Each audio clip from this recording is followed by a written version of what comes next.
Evening. It's Thursday again. It is. Catchy tune, that, isn't it? It is catchy tune. Are you cold, Tom? You've got a woolly hat on. Mate, I'm very cold. It's Antarctic in here. I'd have the fan on, but it's really loud. Yeah, don't do that. Because no. Oh, yes, please. Well, this time next week. It won't be this time next week. It's this time next week. We've got the last Killer Comic show before Thought Bubble, and then so this is the penultimate show. I'm so glad you said before Thought Bubble. There, I was like, "What shit? Is there something I don't know about?" That's it. We're closing shop. That's it. Yes, we're done. Bad enough, mate. We've done. This is it. This is the last show. How's everyone's week been? All right. All good, mate. Yeah, positive. A very, very, very positive week. I like positive weeks. Do you know what? It has been a fantastic positive week. It started off great on Monday. Positive all the way through to where we are now, and even the chat's positive. Everything's positive. Looking forward to another quality show. It's good. It's good. It's good. Who have we got in the chat? So we've got Shane was first here. I'm extra early because I'm bored, so hurry up and entertain me. If you haven't watched the guys over on the Nerd Herd last night, they had done a fantastic show. I need to catch up on the rewind of that. I caught about 25 minutes of it because I was out playing football, getting my fitness in. It was Kaiju Score that they were reviewing as well. Do you remember when we read the first couple of issues? Yeah. I'm pretty sure. Did we read the first three? First two, three. Yeah, I think it was.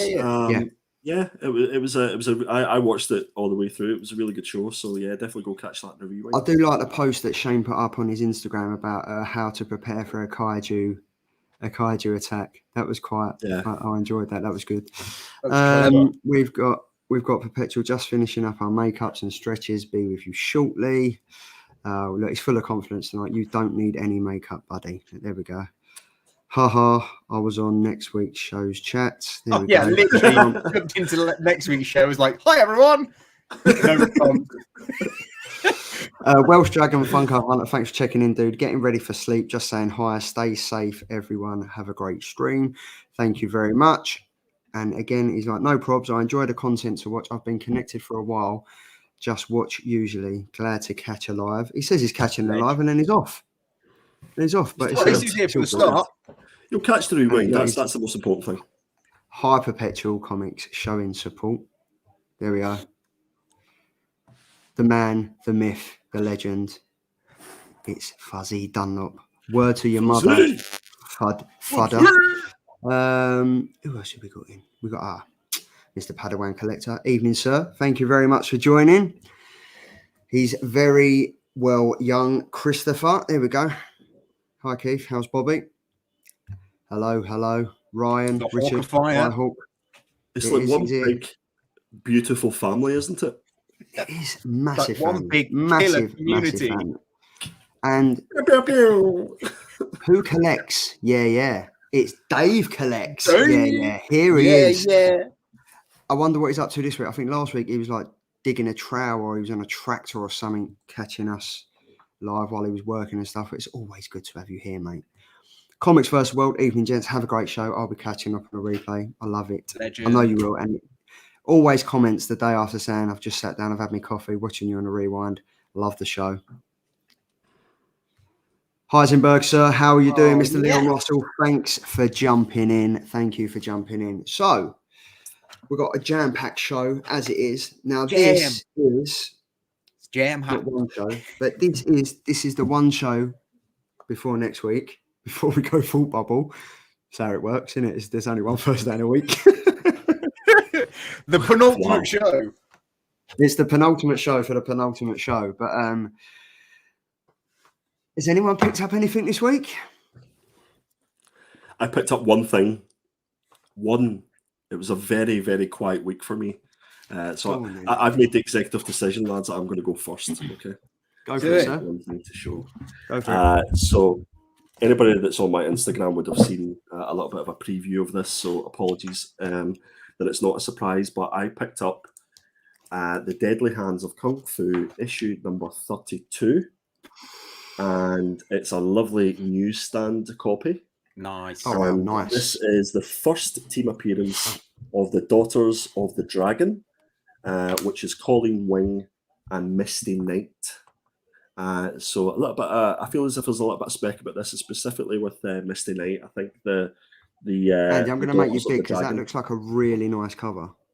It is. It's a beauty. It's an absolute beauty. Is that magazine? Is that a little bit of a crease? Yeah. Is that a little bit of a crease in the top corner? Oh yeah, it's definitely not. Did you just it's call not Andy a ruined. crease? Yeah, I've been called a lot worse, gents, to be fair. Quite recently. Is that a little crease? That's not very nice. Is that a little crease? No, it's just the way I was born. Is that a little crease? No, that's just the way he looks. That is a great So, cover. That does look like a great cover. It is a beaut, and I got a really good deal on eBay on it, so I was really, really happy to pick it up. But that was my one and only pickup for this week. But I feel as if I went for quality over quantity this week. You did. Very, very nice. Tom, what have you got? Okay, so I've got two. Not the most exciting books. One of them came out. Well, actually, both of them came out last week. But I've only had them delivered this week, which is annoying. But yeah, it was in time for reading anyway. So I've got the Gunslinger Spawn. But I've got the Brett Booth cover, which is Nice. the interconnecting one, which connects in with King Spawn. And then there's going to be another one, which is going to be connecting in with Scorched. Pure cover by. I like because I've got cover B in the shop, so I've read it and then put it back. But this is just a pure cover by because I want all three and I want them lined up. Because I don't know if you can see, it's got pretty much all of the Spawn characters that have ever been created are going to be on these covers. So I'm quite excited to see what's going to be on the Scorched cover because they've done most of them already. And then the other one I picked. Go on, mate. No, I was going to say for everybody watching on the live, stay tuned for my thoughts on this particular book. Everybody knows that I'm a huge Spawn fan, so I can't wait to dive into Gunslinger. But I would suggest you hold fire, hold tight, and wait for my review. Well, thank you for that, Andy. That was really insightful. Also, my 1 in 100 of House of Slaughter turned up. Nice. So, There we go. which look at again that, we're going to yeah. be talking about later. But you know what's really annoying is this turned up, and I don't know if you can see, but Diamond did not send it in the best of conditions. You can't really see it. They're just there. Can you see them? Those spine tips that I've got. Yeah. It's all the way up the spine, like literally from the top to the bottom. So luckily enough, I complained, so they're sending me 2 more and a 1 in 200. Nice.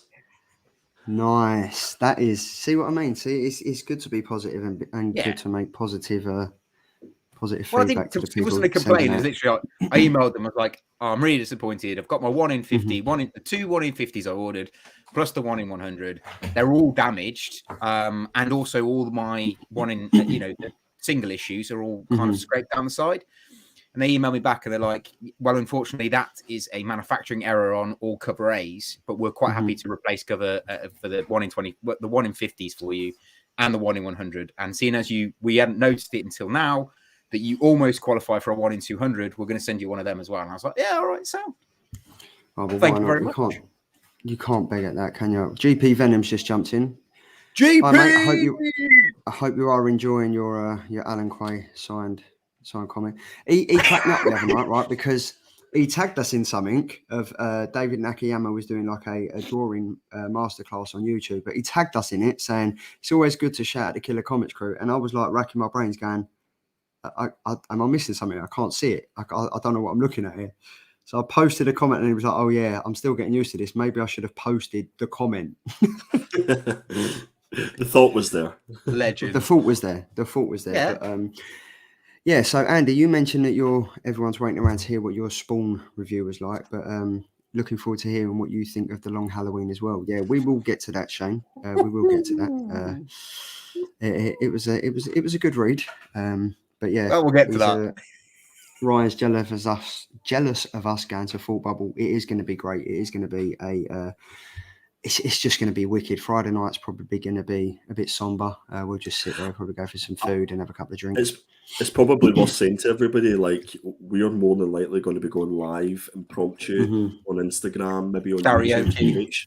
karaoke. So make sure that you've got your notifications Yes. set to on for all of our Instagrams and for the channel and stuff like that, because you just don't know where we're going to pop up. And we'll probably have something special planned for Full Bubble or jump up here and there. Who knows? Who knows? But I'm gonna keep on the bandwagon of House of On the Slaughter. And bandwagon. He's I on got the these from- bandwagon. I got these from a little shop called Not Quite Mint. So, and knowing me, so normally I pick He's up. going mint. I normally go 3 of the same cover, but I did good this one. I got this one, the main cover, loving that. Then I got this one,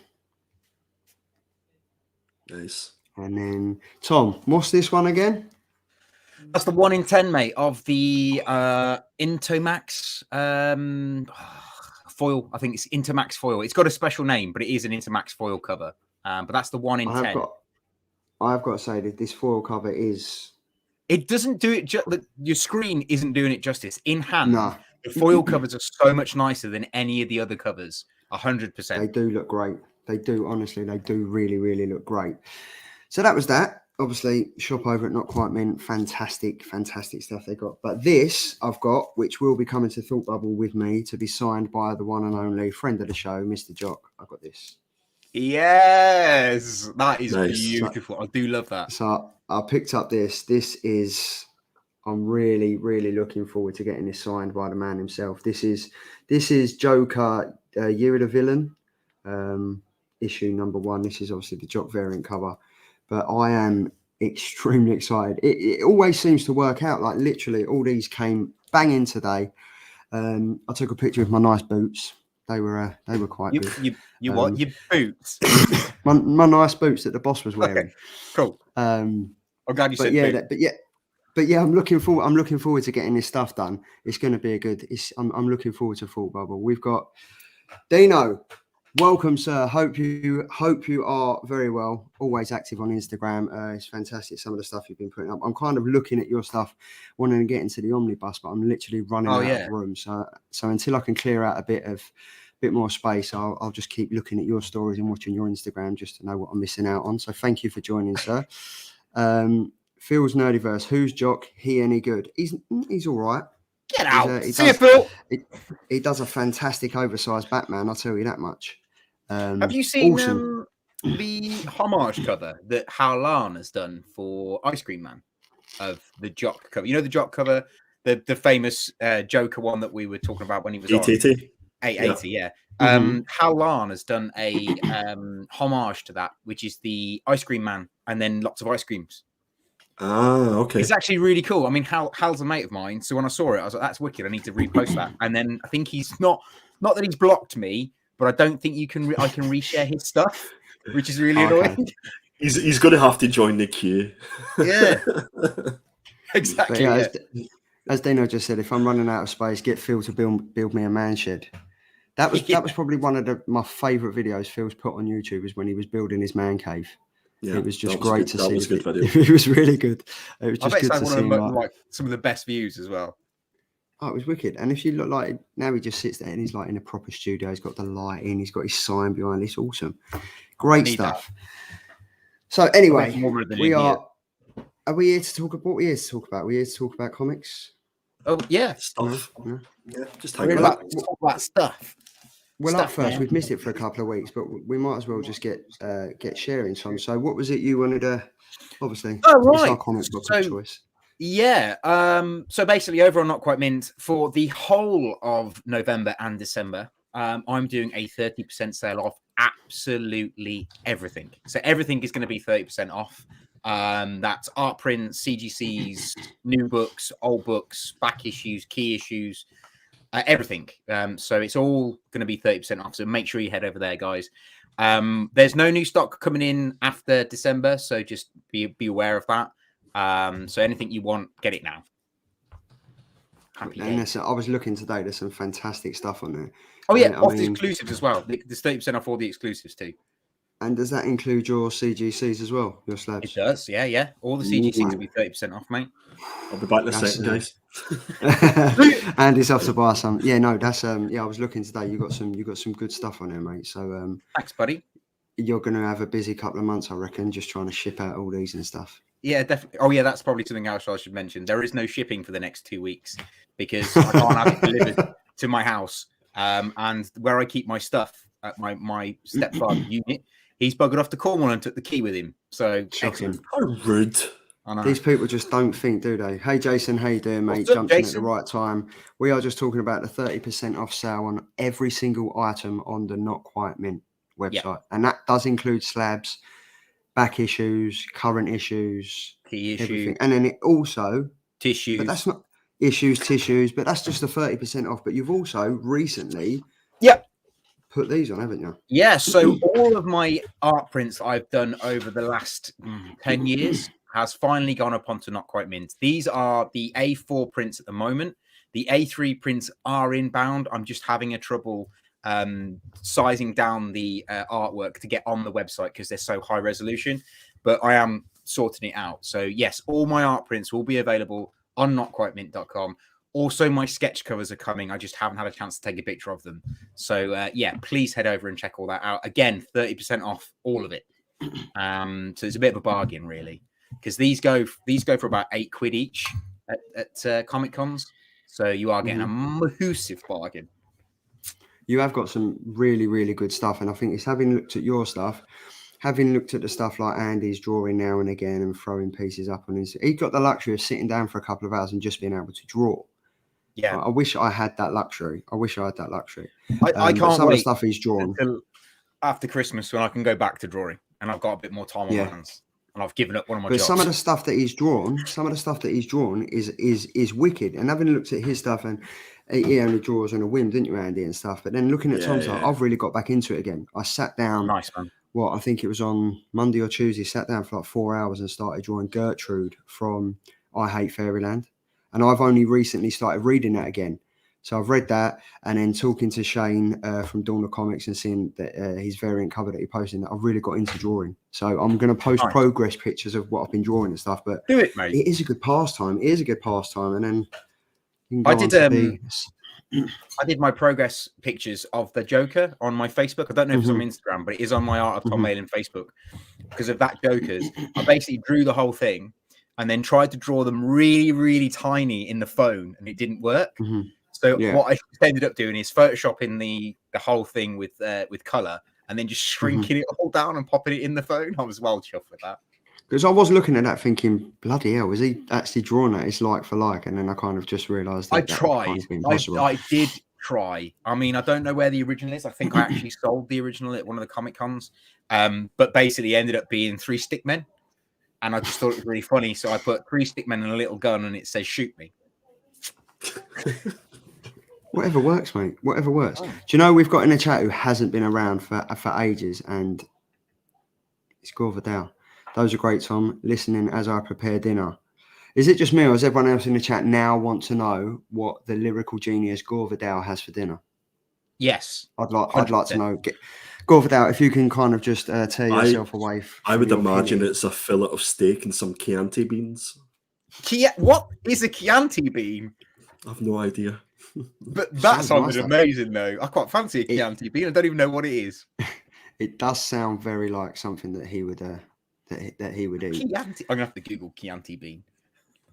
I think I wouldn't. It's not working. It's not. Honestly, it's not worth it.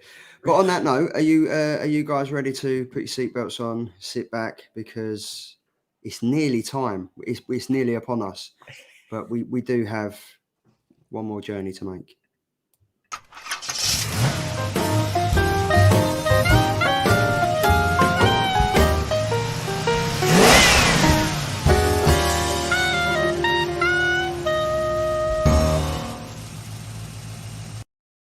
I'm gonna miss that intro. I'm still gonna keep it. We're still keep it. We'll still keep it because I think it is gonna be great. This has been a massive part of the show for the last four months. It definitely feels like 4 months. There's enough slides to cover 4 months anyway that we'll pull together. But this is the final one.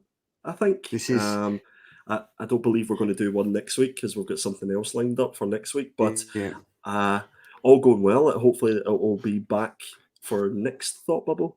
in 2022. We shall wait and see. But yeah, this is the final Road to Thought Bubble, and this week we are doing a creator spotlight on the one, the only, Mr. Al Ewing, who is Great a bit of a choice. favourite Great choice. for all of us.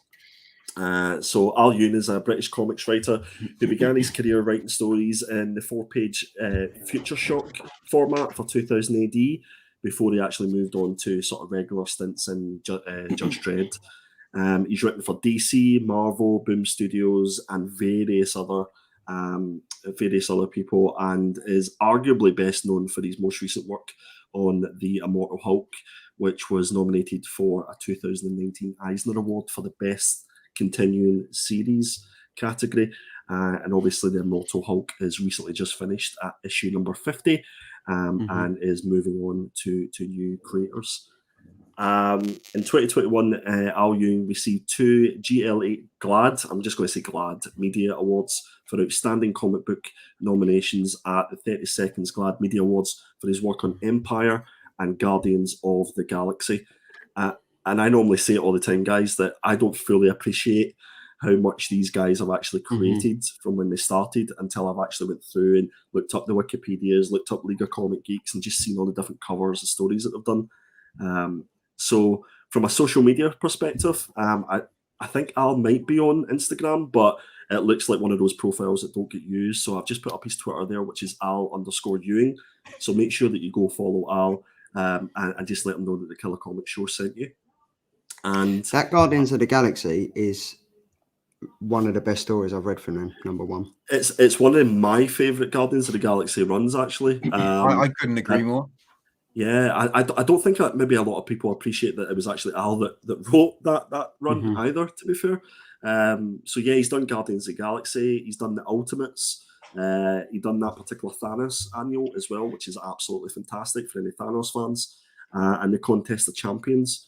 And I think from a spec perspective as well, a lot of the books that Al has been involved in and written, you will either have seen or you will see in the future go on to TV shows and onto the big screens as well.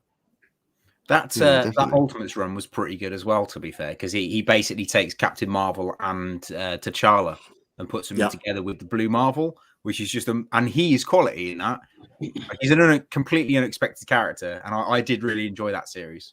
Yeah, his creativity is absolutely superb. It's off the charts. He's done. I mean, that's only 4 examples. We have got more. Yeah, we have a lot more. Give me more. So I think one of the consistent things to these creator spotlights is a huge amount of the creators have started or have been involved in some way in 2000 AD. I'm obviously a big Judge Dredd fan, so it's really refreshing to see this whenever you see they've either done a cover or, in this case, Al done some writing on this particular issue. I think his first issue was 1296, but I'm sure he'll tell me otherwise whenever we meet up at Thought Bubble. But he's been involved in a huge amount of issues for 2000 AD, not only for the programs but for the magazines as well. And I've just picked a couple of examples there. So definitely go look up the League of Comic Geeks for Al Ewing's work and take a look at all the 2000 AD work he's done, going right back to 2002. So I guess he must have done some stuff with Jock. Yes, this has a Jock artwork in it. So I don't think it was Al that wrote the story that Jock done. But yeah, there's a separate story that Jock has in this one as well. So this might be a good one to pick up on eBay. You can get it cheap as chips and get them both to sign it. Nice. Yeah, so he wrote that. Yeah, he done it with Garth Ennis. So he done, I think it was 17 of the 36 issues for Jennifer Blood. And this was published by Dynamite in 2011. Art by Kuber Bal. Not something that I've read before, not something that any of the issues I've read. I'm not a big Jennifer Blood fan, to be fair, but this was his first sort of foray into the sort of American market, as it were. So I thought this was important to bring up. But yeah, definitely some of the covers for this, if you're just buying stuff for cover buys, are definitely ones to look out for. They've just started a new series of this, haven't they, Jennifer Blood? Yes, yeah, just recently, yeah. Yeah, I've just checked, and it's written by Fred Van Lente.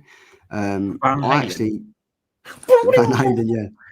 I actually wanted to I actually wanted to read this comic, and then I kind of it just fell by the wayside. I never got round to it, but it does look interesting. Like the premise of it does seem pretty interesting.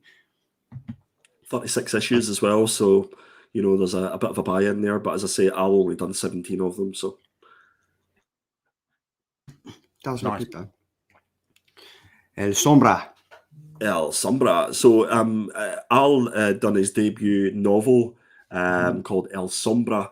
It was published by Abaddon Books in 2007, and it features a mysterious Mexican hero fighting back against the menace of steam-powered Nazis, which sounds pretty intriguing. And if it's what you're into, then definitely go and try and check this out. I don't know how easy this is to pick up. But I would imagine if you check on eBay that you'll be able to find it. But this was his first sort of novel that he done. El Sombra. It does look pretty out there, doesn't it? Features a mysterious Mexican hero fighting back against the menace of steam-powered Nazis. I love how the Mexican doesn't look like he's in the best of shape, and he literally just rolled out the pub, picked up the nearest thing, which happened to be a sword, and he's like, "Oh, right, yeah." In fairness, that sword just looks like a big stick. It does. And as Firehawk said, you don't hear much about Garth Ennis. You don't. Not much. Not these days. Not these days, no. Not these days, you don't. Look at that, Luke Cage. Mighty Avengers, issue number 1 from 2013. Al wrote this series, and the art was by Greg Land. This particular issue is seeing a bit of activity on eBay as well, just because of the characters that are in it. I've read this. I think it's great. It's definitely one that I think everybody should be picking up if they can find it cheap. Any of you guys read this one? No, I kind of went off the keel with there was so many Avengers titles when this one came out. Mm-hmm. I kind of just stuck with the one that got Captain America and Iron Man in, because I'm lame like that. I just love the fact that Proxima Midnight was in this, and they were the sort of the antagonist of this story. That's what drew me into it. I think they're a great character. Sorry, Charlie, I cut you off there. No, I was going to say, like I said, the same as Tom. There were so many Marvel Avengers comics floating around at that time. I kind of just tunneled into one of them and kind of forgot about like the Infinity pullovers and stuff like that. Yeah, no, totally, yeah.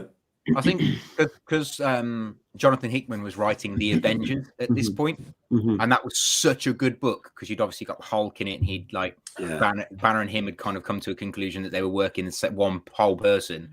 That was such a good book, and that was the whole premise to like he did. We'll talk about it another time. I ain't going into that. Okay. We're here to talk about Jonathan Hickman. Is this the first Spectrum? No, it isn't. Is it? That Don't know, mate. Is it?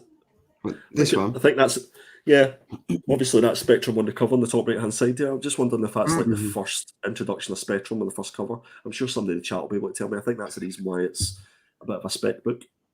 I mean, as covers go, it's quite impactful. Sorry, Charlie. I said, as covers go, it's quite impactful. Like it does kind of grab your eye and attention and stuff. I just guess it's just as you said, like with Jonathan Hickman around at the same time, you're probably going to go towards that. Yeah, and I guess a lot of people did. Yeah, and also because I didn't really buy into the whole Superior Spider-Man thing. So like I didn't really like it. I liked his story, but every time he turned up in another book, I was like, meh. Yeah, just another one. Just another one. Next. Talking about another one, it's like it was a variant. Indeed, yeah, I like what you did there. Next segue. So this is Loki, Agent of Asgard, and this is from 2014. And Al Ewing wrote this as well. So art was by Lee Garbett. And again, it might be just one that was under the radar for a lot of people. They don't realise that Al was actually involved in this. But a lot of these big characters that are coming in the Disney Plus shows and stuff like that, if you look at back when they first kicked off, and back to 2014 and even before that, it's the likes of Al Ewing that were doing the stories for these. So they've and we looked at Kieran Gillen as well. A lot of the stuff that he done for Marvel, again, he kicked off the premise for a lot of what these shows are at the minute. So definitely a book to try and pick up if you can. He looks very feminine on that cover. I like it. I do like it. I like the fact. there's like 3 or 4 different variants on that cover as well. But by the looks of it, it could just be like the glares of like the different panels of the images, but it does look like. I mean, he probably is one of the like most changed characters in the Marvel universe. Yeah. I mean, he's been through so many different variants of him, Mm-hmm. even in the books, even before they made it a thing in the TV series. I think Loki's one of the most interesting characters. He's not one of my favorites, and I wouldn't put him upon like my must-have, must-read Loki stuff. But I do think he's one of the most interesting characters. I think from a writer's perspective, he's the most interesting because he's probably the most versatile character. That from a writer perspective, you can just do anything with, and it can go in any direction. So I was just from an artist perspective, whenever you've done that cracking cover, how annoyed would you be that Marvel just stuck on those big red borders at the top right hand side and at the bottom? You know, I there's really no didn't creativity. like the Marvel Now borders. They were awful. These were awful comic borders during this period of time. Yeah. That trust me, #1. You're just like, take it away. It's like the King in Black, wasn't it? The King in Black thing was just in every single comic. Well, at least the King in Black one was a wee bit creative. You know, this is just like. But a rectangle. you don't need the barcode on the front to start with. No. I mean, most DC comics have it on the back. You don't need the all new Marvel Now. We already know that because that's how you started off with that. And you don't need. You've got a digital version. If you might as well put that inside the book and the AR signature. They might as well be inside the book, not on the outside. So basically, we didn't need any of the bottom logoing. Nah. Marvel, take note. Take note. Does Marvel watch this show? Exactly, they do indeed. But yeah, it's another one that I didn't know Al Ewing wrote. Yeah. Do you know what I mean? There's a few on here. There's definitely a few. This is the beauty of the creative spotlight. So we got that. This one. This I we've definitely know. Mentioned. Yeah. Guardians of the Galaxy from 2020. Al Ewing doing the writing and Juan Cabal doing the artwork. As first issues go and as covers go, I absolutely adore this one.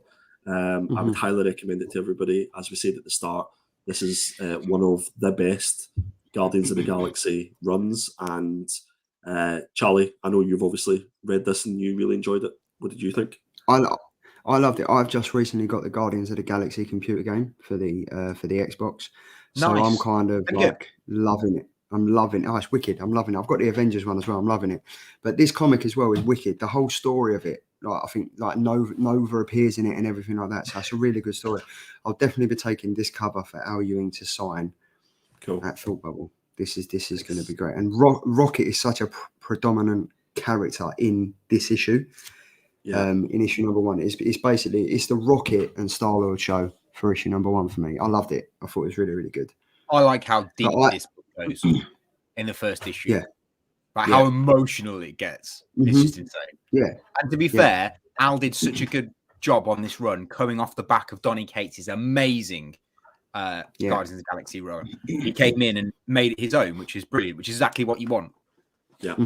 100%. But yeah, no, this is definitely one I'd add if you're a Guardians of the Galaxy fan. And another one. Now, I'm going to admit, I wasn't a huge fan of this. I got issue 1 and then I stopped it after issue 1. But I've heard a lot of people with mixed reviews saying that it can be a little bit slow. But once you keep going and getting into like the 4th and the 5th issue, then it kind of picks up. So this is We Only Find Them When They're Dead from 2020.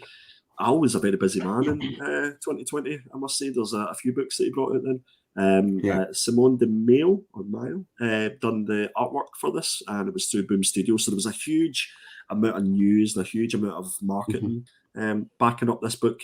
And I think everybody bought into issue #1. The covers were great. There's a consistent cover that has that sort of writing across the middle. And some of the variant covers for this were absolutely superb.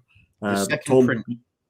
You've read this one, haven't you, mate? Yeah, I have, mate. Yeah, this book was Not Quite Min's first exclusive we ever had, and I am bringing it to Thought Bubble to get it signed because it's a momentum for me. Our first cover is John Boy Mayers' version of this, black and white and color sketch version of this. But the Dan Mora second print of this is incredible too. But yeah, as a story, I think get into it. Same as what Tim said. I think you stick past 3rd and 4th issue, it gets better. Yeah, I think I might try and pick up maybe like the trade or something like that and give it a read. I don't know if I could go back and pick up those issues again. I think that would be better. As a fan having to wait every month for it to carry on, it is really like there's so many other books out there that I read over this. Yeah. So I always leave it. I read like the first 3 and then left it, and then I've gone back and reread it. So I would say definitely read it as a compendium or like a graphic rather than single issue. Definitely, and that's the thing about these creator spotlights. Just because we pick a creator doesn't mean that the 3 of us are going to like every single thing that they've done. So just to make everybody aware that we're not going to like every single book that these guys do. But for me, it wasn't one for me. But obviously, Tom thinks it's good. But Charlie, you've read this one, haven't you? Yeah, I really liked it, and I remember me and Scott Shelf had like a good conversation about it because they did some really, really good variant covers on it of the giant gods that are floating in space and stuff like that. Yeah, And that I was just cool. think the premise of the story was quite good. I do agree after issue number 2, I was kind of like, am I going to stick with this? And I did stick with it, and I have really, really enjoyed it. And I'm definitely going to pick up as the trade because I think some of like the artwork in it is great, and the story as it continues, as the story continues, it does get good. So I mean, if you can stick with it, I would. Cool. Stick with it. Defenders. So this was a 5-issue run. This is this year, and I need you to tell this to me, Andy, because I've not read it, and I've heard things. Well, the good thing is I haven't read it either. So, welcome to this comic discussion here at the Killer Comic Show. I'm hoping that Charlie's going to pull us out the woods here, and he's read it. Charlie? Do you know what? I actually, for once in my life, this is one comic that I read first. Yes. The first page, and I didn't get through the rest of it. So there's someone to love me. Oh dear! I ruled you in there, guys. And then just pulled up. If anybody hasn't read this, like us, it's only 5 issues, so there's not a huge amount of buy-in. And I believe that it might have been issue 1 or 2 that had a little bit of spec attached to it, just because of some of the characters that were introduced to it. But yeah, I thought this was worth bringing up just because a lot of people would recognise this book because it's quite recent. So that's Defenders 1 to 5 that Al Ewing done. Andy, can you answer Shane's question?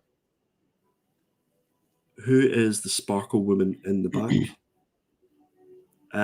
No. I'm just going to call it Sparkler. It's Sparkler. We are full of knowledge, full of absolute knowledge. I don't want to Google that at the moment either because it's not the most safest of things to Google. Sparkle. Welcome to the Killer Comic Show, where our knowledge is vast.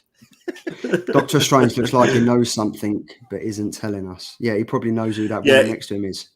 He's got that kind of look in his face, hasn't he? I'm pretty sure the reason they did this book is to make the character in the mask, with the cowboy hat, it's to make him popular.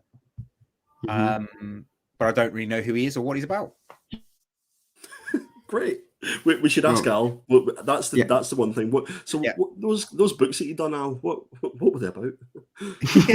Sell it to me, Al. Yeah. So he's definitely going to need to sell this because I haven't read it and I've got no interest in reading it. To be fair. There we go. This is something. We said that this is probably the one that he's most known for. Arguably, the Guardians of the Galaxy is probably what he's most known for, but most recently, the Immortal Hulk has been, for me, the best Hulk run that I've read. So all 50 issues of it, I've got every single one of them. I was in from day one, and it kicked off in 2018.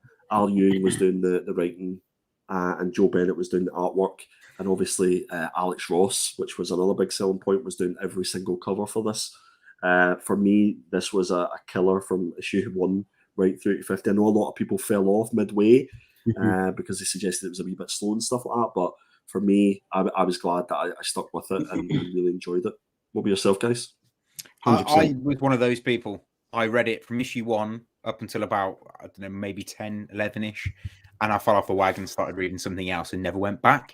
But I did really enjoy it. There was absolutely nothing wrong with it. It just got to a bit where it was a bit too slow for me. And having to wait monthly to read it just got really aggravating.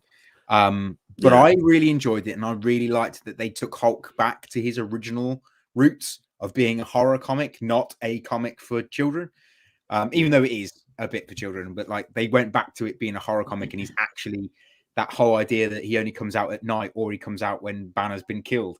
I think that's really clever the way he went back to that kind of original idea of the Hulk.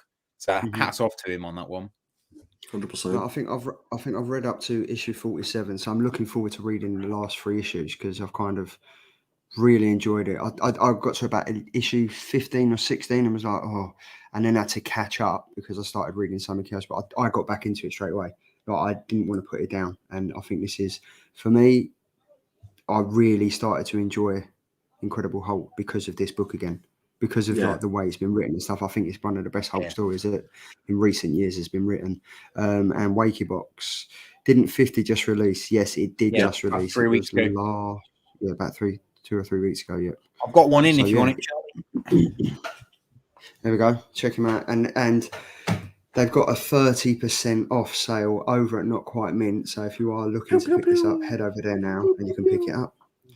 But yeah, I think see with the I was going to say with the Immortal Hulk run though, a lot of people were saying like when they got midway through it, they sort of wanted to fall off it. I think a lot of the reason for that is because they didn't actually know when it was going to end. I think at one point or at some point they said, right, it's only going to go to issue 50, and it kind of sped things up a bit as if they got to the point very quickly. And as a reader, you sort of went, okay, well, I know I'm only got to get to this point to get to the end. Yeah. But when you're continuously buying it every single month, I think you can just kind of fall off quite easy. But 50 issues is a big buy-in for any run, to be fair. Yeah, it is a massive, and there were so many variant covers out for near enough every single issue, like loads. But yeah, what Shane's saying here, that cover reminds me of a Solomon Grundy book. It does very much. It is very much Solomon Grundy, Born on a Monday. I don't know the rest of it, so I'm not going to go into it. But it is Bad on a Tuesday.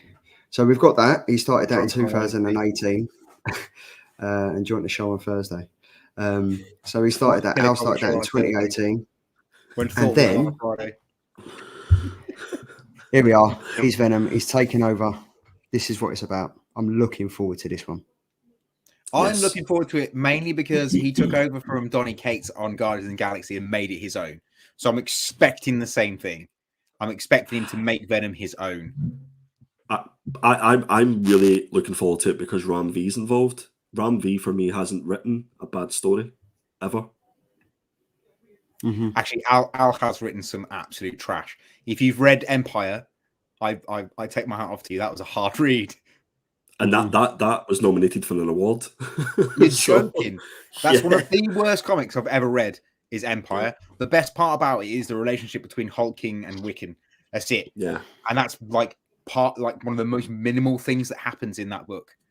I've got everything crossed for Venom. I'm hopeful, specifically because Ram V is involved in it. And I think this has been delayed for like a week or two, but I think when it eventually supposed drops, to be next week.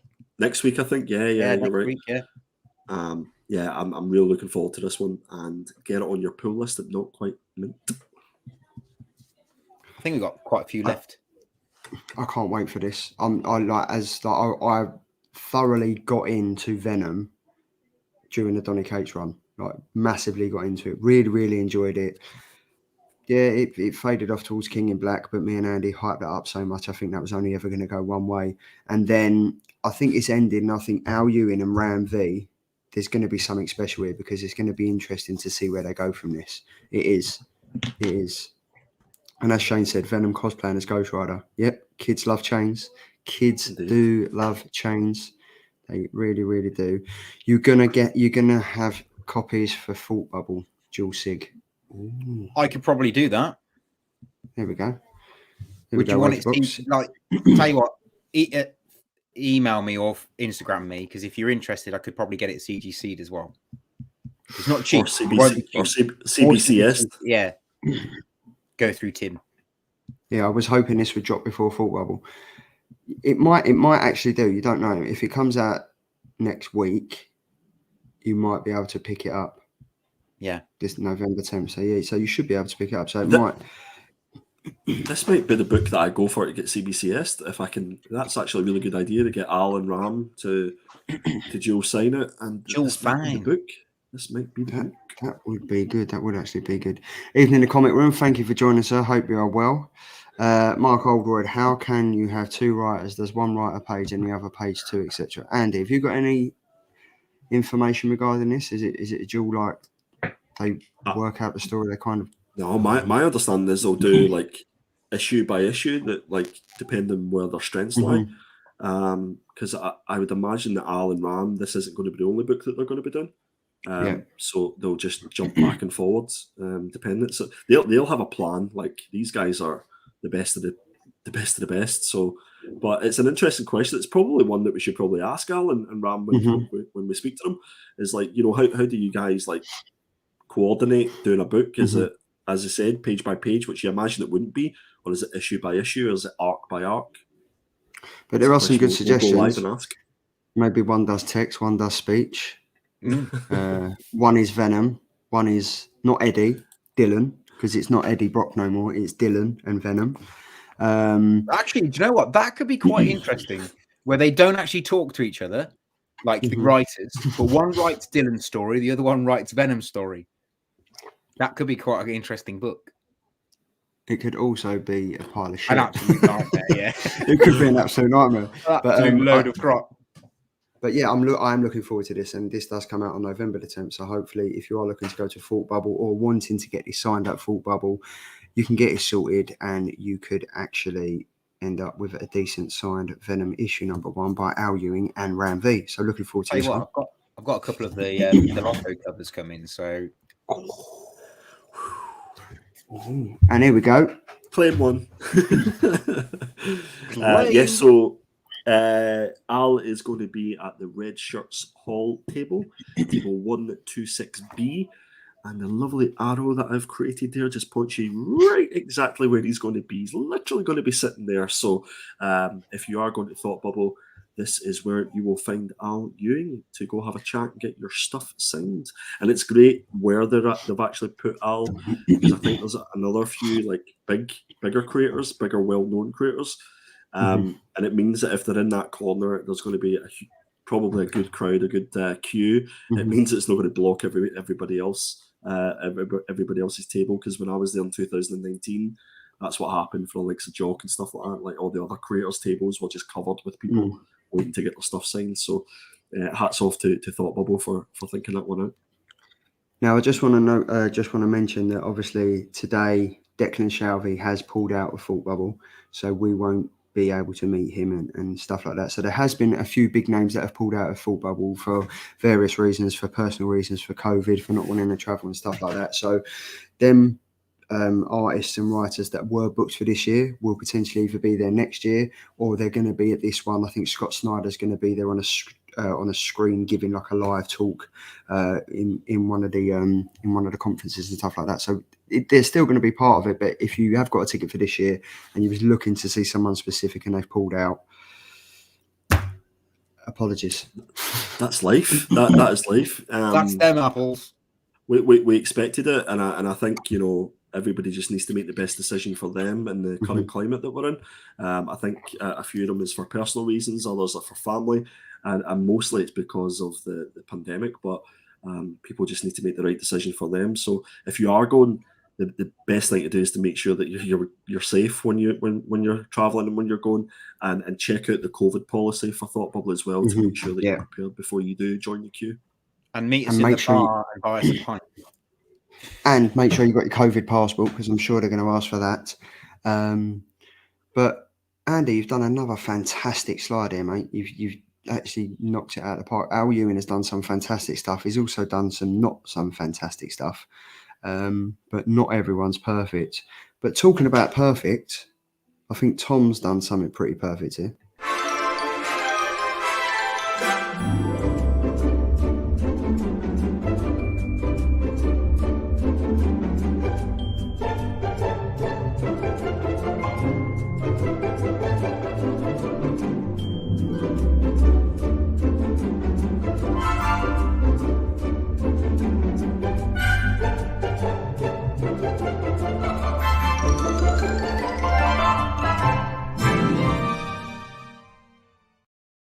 The longest intro ever. Ever. You love it.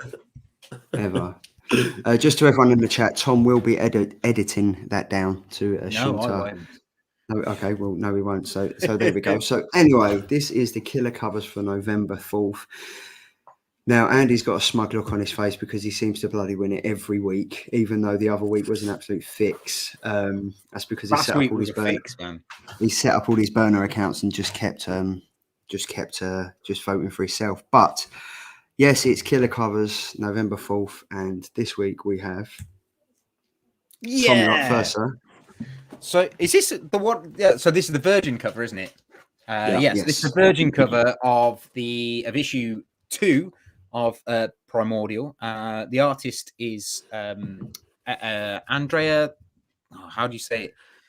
Sorrentino. That's it. Thank you, mate. So Andrea Sorrentino, who is the actual artist from inside the book. I absolutely love this color. I love these kind of 2-tone, 3-tone color bleed style covers, but I like this one particularly because the fact that it's Russia at the bottom in the silhouette, and also like the globe around his face looks like a space helmet, but also is the planet. If you look close enough, you can see the continents. Yeah, it looks like Earth, yeah. I absolutely love this. I think he's great. Obviously, that I don't think it is a helmet. I think he's obviously looking in a sheet of glass. But it just so happens that the globe looks like a helmet. Oh, I love this cover. And if you love this cover too, vote me. Oh, it's gonna be close this week. So that's Primordial number 2. We did review issue number 1, which was absolutely great, and the ending was fucking fantastic, to be fair. So yeah, Tom, I think you're in here, mate. See, I'd like to start by saying that I think Tom has an unfair advantage because any book that has a cute puppy on it has a better chance of winning. But apart from that, he did have a good chance of winning until I picked this absolute banger 1 in 25 incentive cover by Dan Mora for Magic the Gathering issue number 8 from Boom Studios. Listen, if we could highlight that guy on that cover, just to see the perfection in this cover. The line work is superb. The color work is fantastic. And again, guys, I say it all the time, but look at those eyes. Not mine, not Charlie's, not Tom's. Look at those eyes in that cover. It is fabulous. And once you see the next cover coming up, you'll realize that there is only one cover to vote for this week again. It's Perpetual.comics. No, it's definitely me. I've just had an exciting announcement. The Poptimist.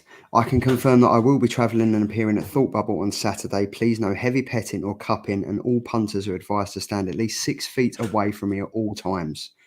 There we go. So if you are looking to get your coffee cup signed by the coffee Poptimist, literally, you've got to stand 6 feet away. You're going to have to throw your copy cut at him, and he's going to have to sign it with a Sharpie and throw it back to you. But how exciting is that? Now, Darren is a guy that we are probably to blame for him getting into comics with all the variants and stuff. So he's got a massive comic collection. He's always on the Facebook. Massive comic collection. Can I also just say, don't use Dan coming to Thought Bubble as a diversion for how fabulous this cover is. Let's just go back to the point here. This cover by Dan Mora is the winner. Mate, I'll give you that. Dan Mora is incredible. Dan Mora is one of my favourite artists. He really is. But there's not a cute puppy on it looking into the window, looking at the globe, and it's a lot of colour going on. There's not much colour work going on mine. Just shows how superb the artwork is. Listen, this is the one I sent Andy the other day. No. This character is looking at your puppy and going, I feel sorry for you, but it's not the best cover. Yeah. Or it's looking at my cover and going, wow, I wish that was me. Hey Stefan, how you doing, dude? Just to clarify, I sent him a photo on Instagram. I seen it in an LCS in Leeds.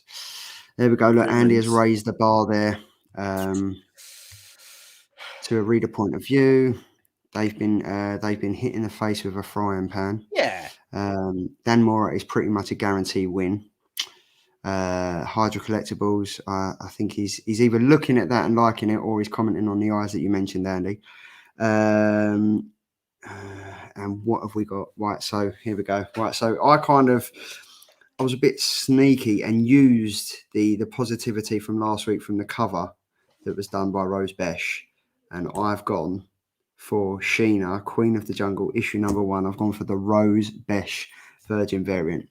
Now, for me, I picked this because I showed you guys I've been drawing Gertrude from I Hate Fairyland. And I kind of got the inspiration from that for the thick line work on this. But this for me, honestly, I've never read Queen of the Jungle Sheen. I've never really got into it, but I would so get into this cover because 1, Rose Besh is killing it at the moment. 2, this is an awesome cover. Look at the colour. Look at the line work. This is a fantastic cover. I absolutely adore this. I don't even care if it wins. I love it. I love it. Andy. No, I was just going to say, Charlie, I appreciate your effort and hanging on to my coattails from last week when I had Rose Besh. You're learning, Charlie. I had to. Go on, Tom, sorry.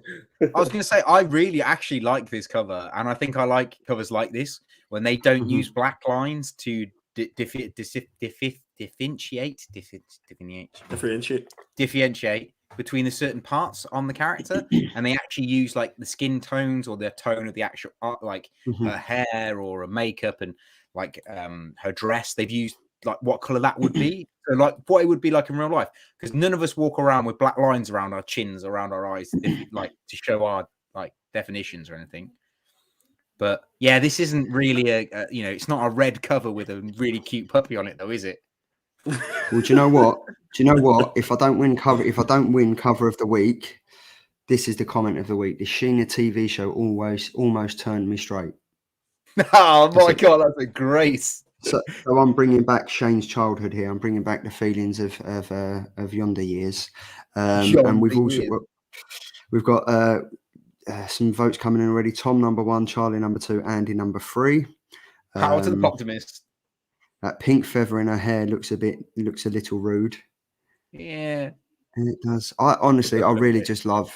I like how raw this picture is, like how unfinished it kind of looks, like how the thickness of the line works and stuff, and it looks like her hair is unfinished because the different lines. But we'll have a quick look over. So we've got this as number. We've got mine, we've got Andy's, and we've got Tom's. I actually think I'm out of the running. I actually think Andy's first, Tom's second, and I'm third. But you know what? It's all about taking part, isn't it, really? But you do want to win. You do want to win. You do. Anyhow, look, a real anime style with that one. Like it is really anime, yeah. I was about to say that about the way the eyes, you can see the eyes through the hair, because that's just a standard style for them. Primordial for me, come very close to picking up 1 and 2, but bottled it yesterday. Jennifer Blood cosplay Virgin cover was my cover of the week. Check out the Perillo cover for Sheena. Rose Besh is freaking amazing. So let's just have a quick look at the poll. Who's winning at the moment? I think it's probably you, Andy, isn't it? Yeah. 38% for Primordial. Magic is at 38%. And Sheena is pretty close this week. It's pretty close this week. It was close last week until right at the end when Lady Perpetual turned up and did about 10 million votes. Exactly. But that's the cover. I like this part because it just shows our interest and stuff, and it's good. But so that's the full Andy, did you order this one from me? I think you feel like you did. I did. You did. I will chase it up. What, this Sheena, you ordered it? Yeah, it hasn't arrived. So I did think when it popped up, I was like, oh my God, did this come out this week? Because it actually hasn't arrived. So I'm going to go and chase that bad boy. Sweet. It is a great cover. She's done some really good stuff for Rose Besh. Like on the side note, she's done some fantastic stuff. Like I think she did like a pair of trainers for a Spider. Was it Spider-Man? Yeah. I think They're quality trainer ones. They were wicked. I think the best one was where it was. I can't remember what character it was, but the way she was standing, it was sort of showing off the trainers that she had, and it sold an absolute bucket load. It was going for crazy money on eBay. No, it was. But yeah, that's always a fun part of the show. But now we go on to the Killer Comic Show week 43 review. So we had Gunslinger, which was chosen by Tom. We had Dark Blood, which was chosen by Andy.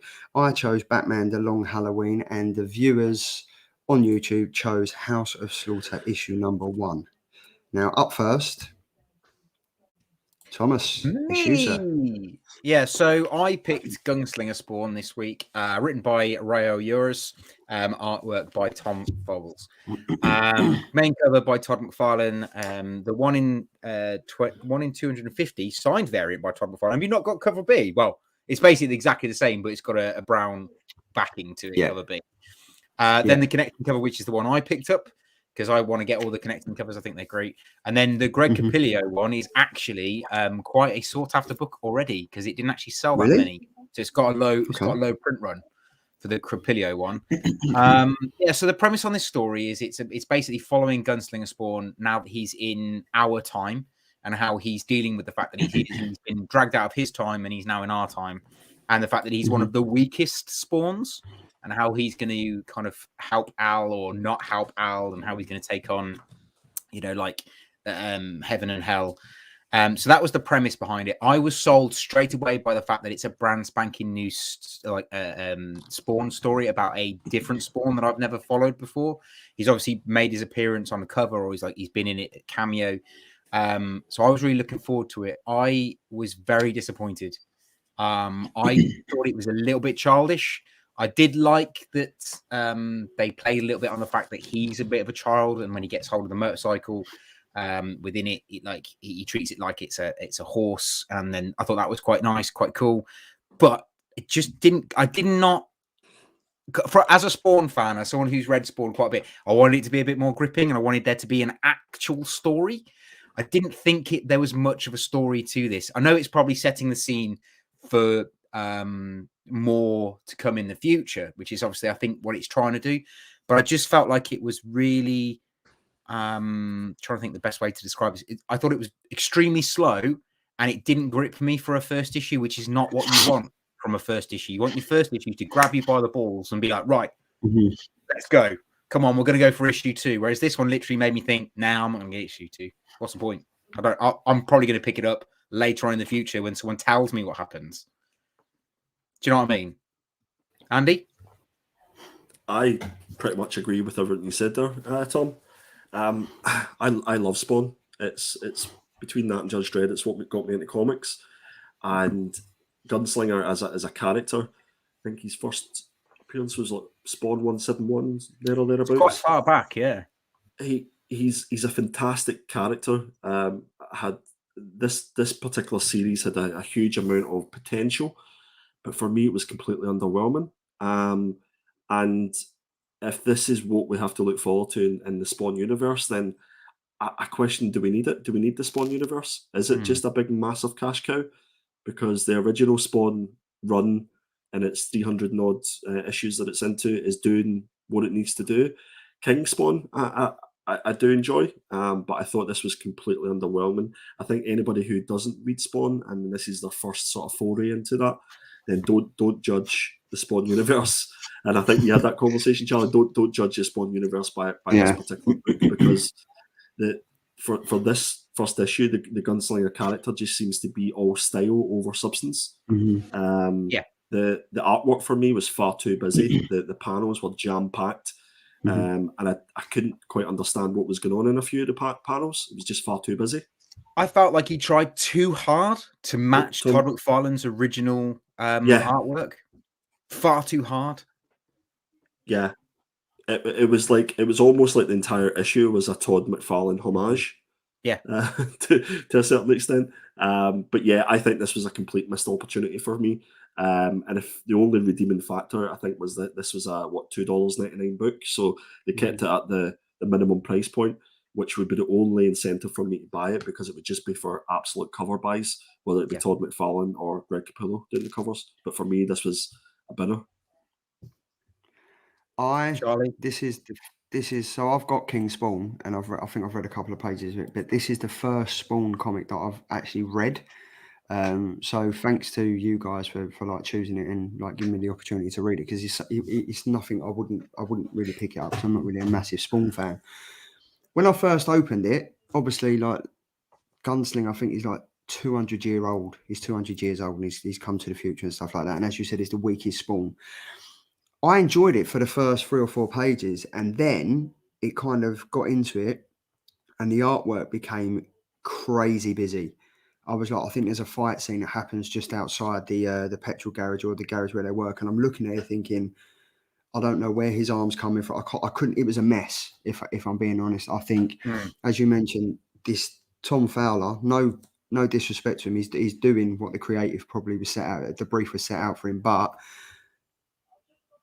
you're not Todd McFarlane. It ain't. Try and do something different. Try and if you've got a new Spawn story, a new Gunslinger story, a new character, as it were, try and do something new for him instead of trying to recreate something of old that everyone knows and loves. Because it is a missed opportunity. I mean, it's 3 or 4 separate stories about the Gunslinger in different various time zones and stuff. But I mean, the 3 or 4 pages that I did read, I enjoyed it. I read through the whole thing, but I won't be picking up issue number 2. Like, for me, the artwork was just all over the place, and I found him to be like a comedic character that kind of something like Lord of the Rings-esque, where I think they see where he's sitting in the back in the shadows of one of the pubs, and he just comes over and he goes, "Leave the boy alone." I was just like, stuff like that was just, it wasn't original for me. It was like pantomime. Some of the dialogue and stuff like that. And I get the fact that he's in a world that is effectively 200 years in the future for him. And he doesn't know what gas is. He doesn't know what cars or bikes and whatever, mobile phones and stuff.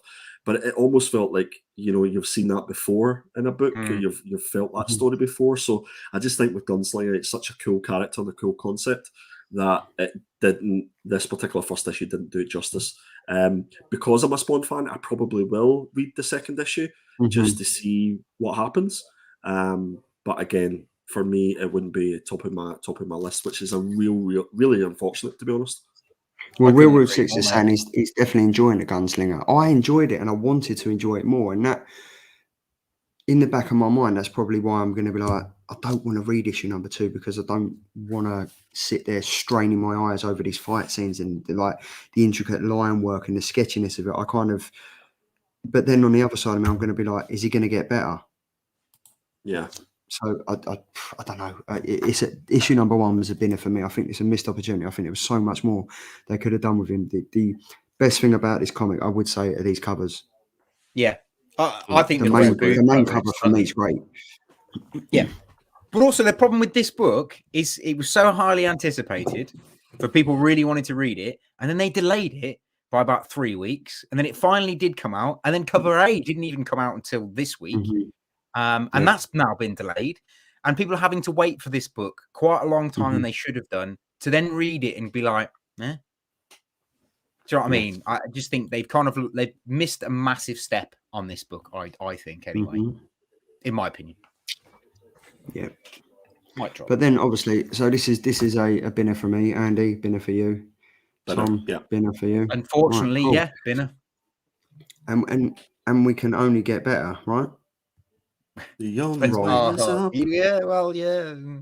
Wrong. So this was my choice. Batman: The Long Halloween Special. Main cover by Tim Sale. Cover B by Tim Sale. Cover C, cover B which is the 1 in 25 by Tim Sale. Now, The Long Halloween recently got released on video, so you could have watched that if you haven't watched it already. It's a great watch, really, really good. Having read the original, as everyone else has, The Long Halloween, it's a fantastic comic when it was released. Now, we're in the 21st century, you're still doing stuff that you did in the 80s and the 90s. It didn't work.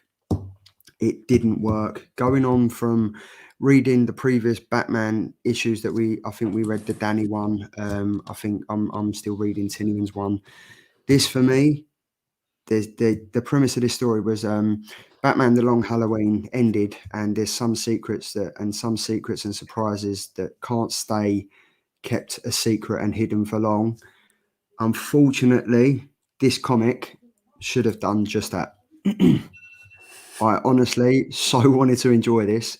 I really wanted to enjoy it. I like Tim Sale and Jeff Loeb, fantastic artists and writers in their own right, and they've done some fantastic stuff. But the artwork in this comic is so dated. I honestly really wanted to enjoy it, and unfortunately for me, I have nothing left to say on the matter, and it's 100% binner other than cover C. That's it. Geeky out. Tom? Yeah, I couldn't agree more. I'll be honest. I read it and I knew we were going to review it, but I have no idea what happened in this book, and I couldn't give a toss.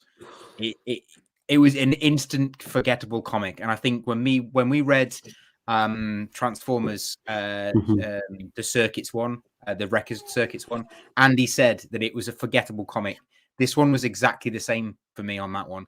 I literally read it, and then I knew we were reviewing it today, so I thought, oh, I might have to another reread so I can remember what's going on. It was even forgettable reading it the second time. And I'm not really sure what the story was about. Something to do with him and with Harvey Dent, something to do with his wife, something to do with the Calendar Man. I couldn't tell you what the rest of it is, in all fairness. I just thought it was, again, I totally agree, absolute binner. Definitely don't read it. It's awful. Sorry. Andy? The long Halloween special. There was absolutely nothing special about this book at all. This is the third Batman book in as many weeks. So I thought we were kind of going to go. The last two that we've read have been absolutely superb, and I thought we were going for the hat trick here. But this was a completely weak follow-up to the original, and it was completely unnecessary, to be honest with you. It felt like a bit gimmicky. It was a bit silly, and it was a bit of a DC cash grab on the back of what is a fantastic original Long Halloween story, and the fact that we were arguably one of the best Batman books, Long Halloween. Absolutely, definitely up there, top 3 or 4, I would say. And the fact, obviously, time of the year they've cashed in on it as well. I wasn't a fan of the art. It did match the plot, in fairness, in as much as it was like a bit cringy and messy at best. But for me, I think what sums this book up for me, and I think I sent this to you guys, is like, this isn't my Batman. No, this is not my Batman, and nobody will convince me.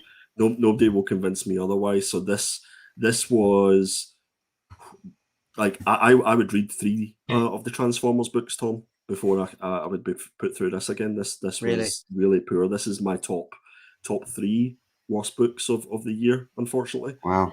So for me, okay. Do you know what? I'd probably put it in there as well, to be fair, along with King Ringlock. Yeah. I will say one thing though. Do you think Jeff Loeb is currently stuck in May's book and he's not thinking about anything else? He's stuck in his own maze. Therefore, he's not writing anything decent. Who knows? Who knows? But yeah, it's a shame. Obviously we don't pick comics just to give the best reviews. Like we kind of pick them, and you're always going to get the truth from us. Like, if it's a shit comic, we'll tell you. And this was a shit comic. The one before it was pretty shit. So, I mean, it might be someone's cup of tea. This is just our opinion. Do you know what I mean? Like, everyone's entitled to their opinion. Everyone likes different stuff. But yeah, we are just saying that this comic should have stayed well and truly buried. And we don't always agree.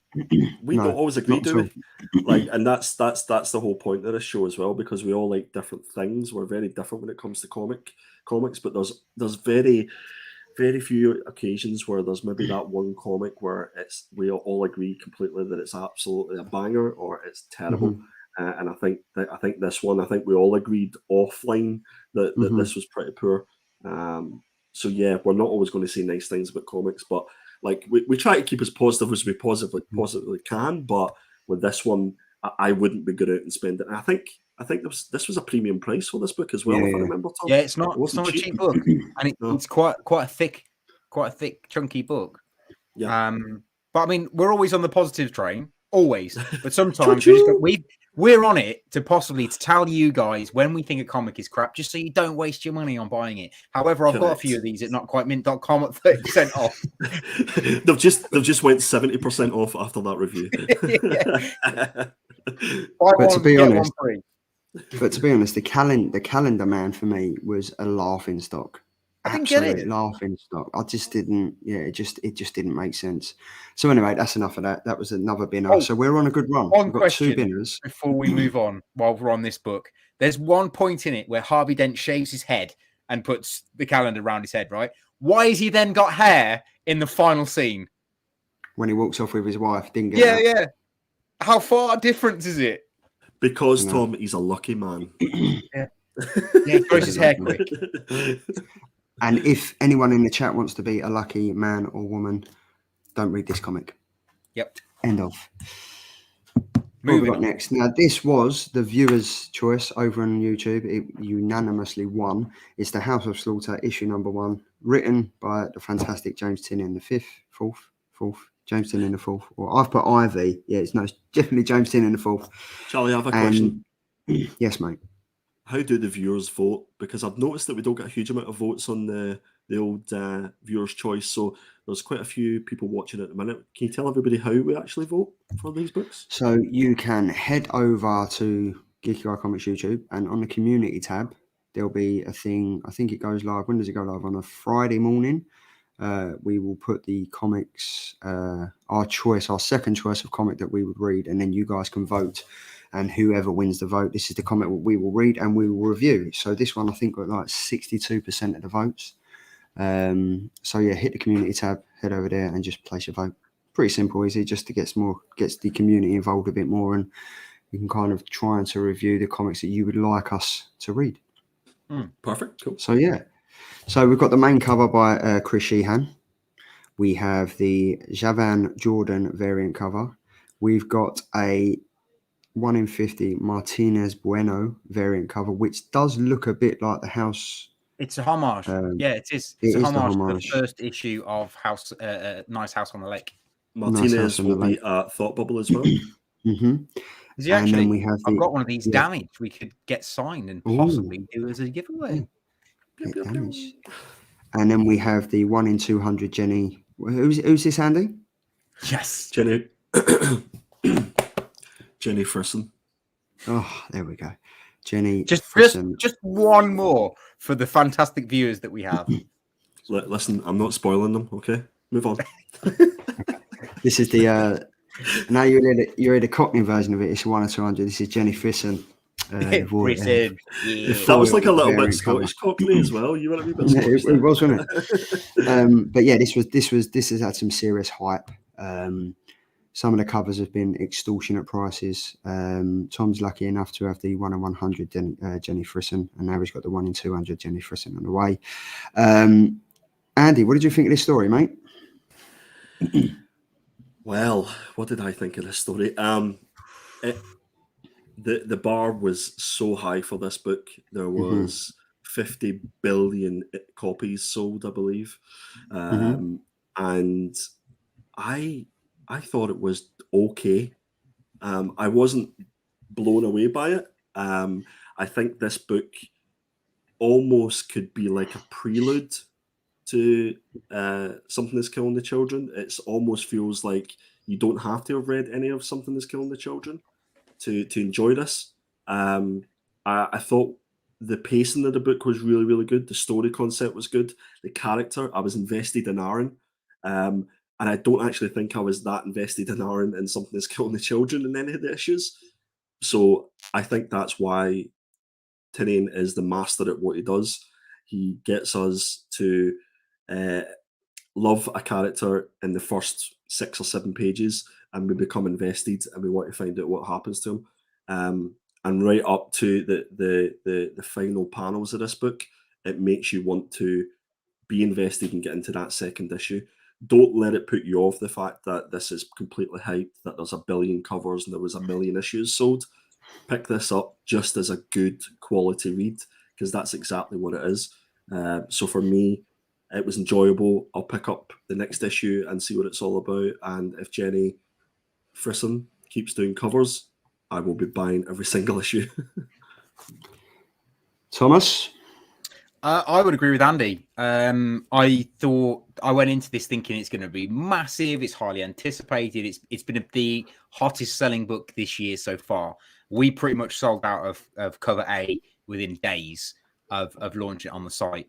and the 1 in 20 and the 1 in 10 is absolutely stunning. I would agree. It's not a bad book at all in any way, shape, or form. It's actually a really good book, and I like the character development of Aaron, and I like the cliffhanger it gives you at the end. I liked his character development. You find out that he was bullied. I like that. I like that he struggled as a person, and you're kind of drawn into that. I liked that this book wasn't full of action, but it was a really in-depth story, and I was in hook, line, and sinker. However, it's not what I expected. I don't know why, but I wanted more. I expected more. So it didn't quite hit the bar that I was hoping it would hit, but it by no means was a low bar comic. It is definitely a good book, and it definitely made me think, if Something Has Killing the Children wasn't as big, this would have been a good book without that hype. If they hadn't had that hype for this book, I probably would have read this and gone, "Oh my god, you have to read House of Slaughter. It's amazing." But because of all the hype, I actually disagree with that, Tom. I actually think the opposite. I think if you take the hype of Something That's Killing the Children away, and that we have not been introduced to any of these characters, and you take this book as a single story, then I don't think anybody would have cared. Really? Because I did. Absolutely. Oh, right. Okay. All right. Well, yeah. I mean, we're still coming from the same hymn sheet saying it's good. But yeah, that's interesting, because I would have said if you took all that away, it might have made it better. So, Andy, was it a killer for you? It wasn't a killer for me, but it wasn't a binner. It was like, I'm completely on the fence on this one. It was just a decent read. And I think, again, it was a little bit more like style over substance. If you take away the Something That's Killing the Children train, then I don't think anybody would have cared about this book. Tom? I was going to say killer, because I agree with Andy, but then I slightly disagree with Andy, because I think if you took away the hype, it might make it a bit better to read. Because you haven't got all that kind of amazingness that is Something That's Killing the Children pushing you through a book that you might not necessarily care about. Yeah, that's true. I've got to say, I was looking forward to this. Obviously, the hype of Something That's Killing the Children has been massive. It's been sanctioned for a TV show. It flew through the roof, and I was really looking forward to it.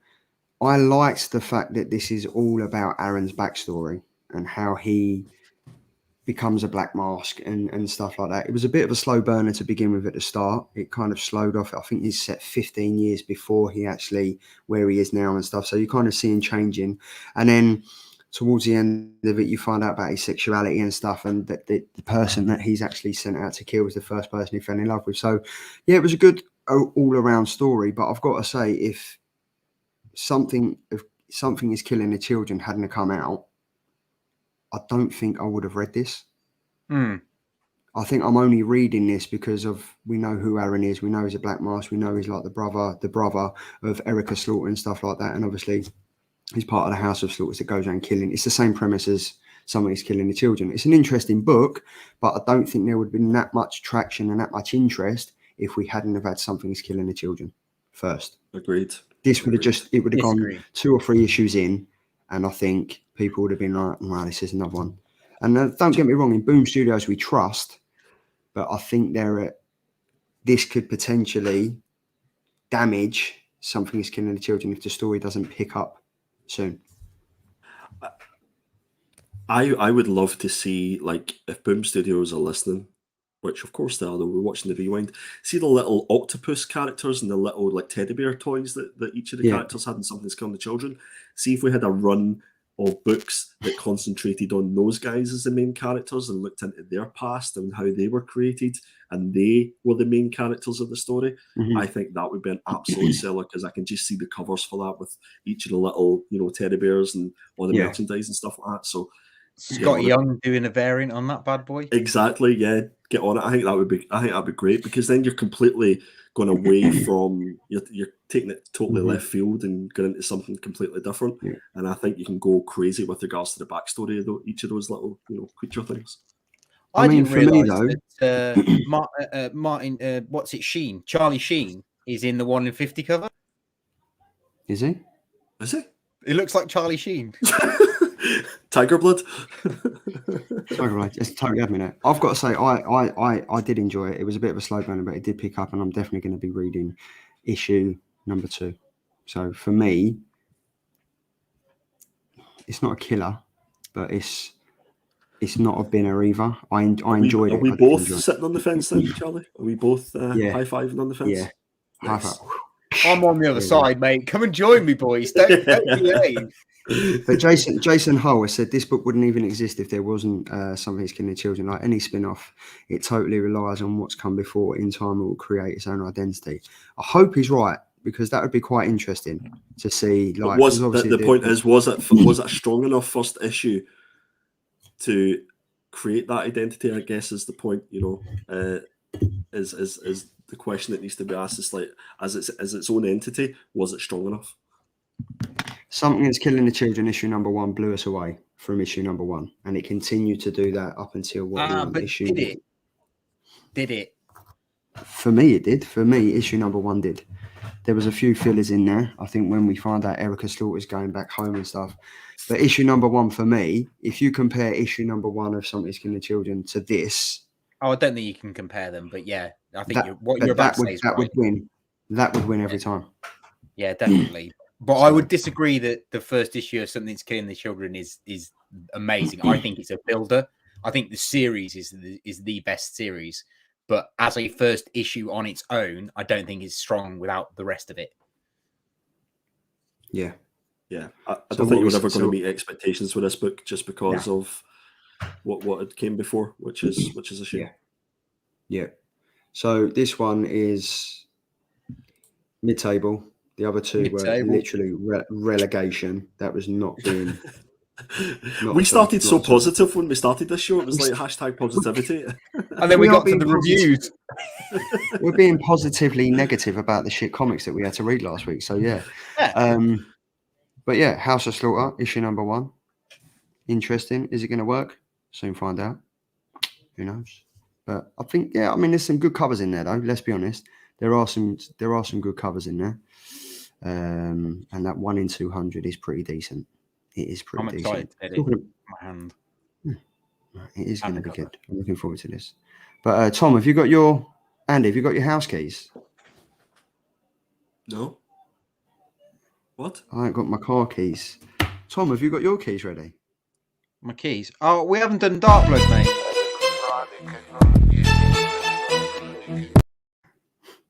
Just checking you got your keys ready. I was just checking. I've got my keys ready.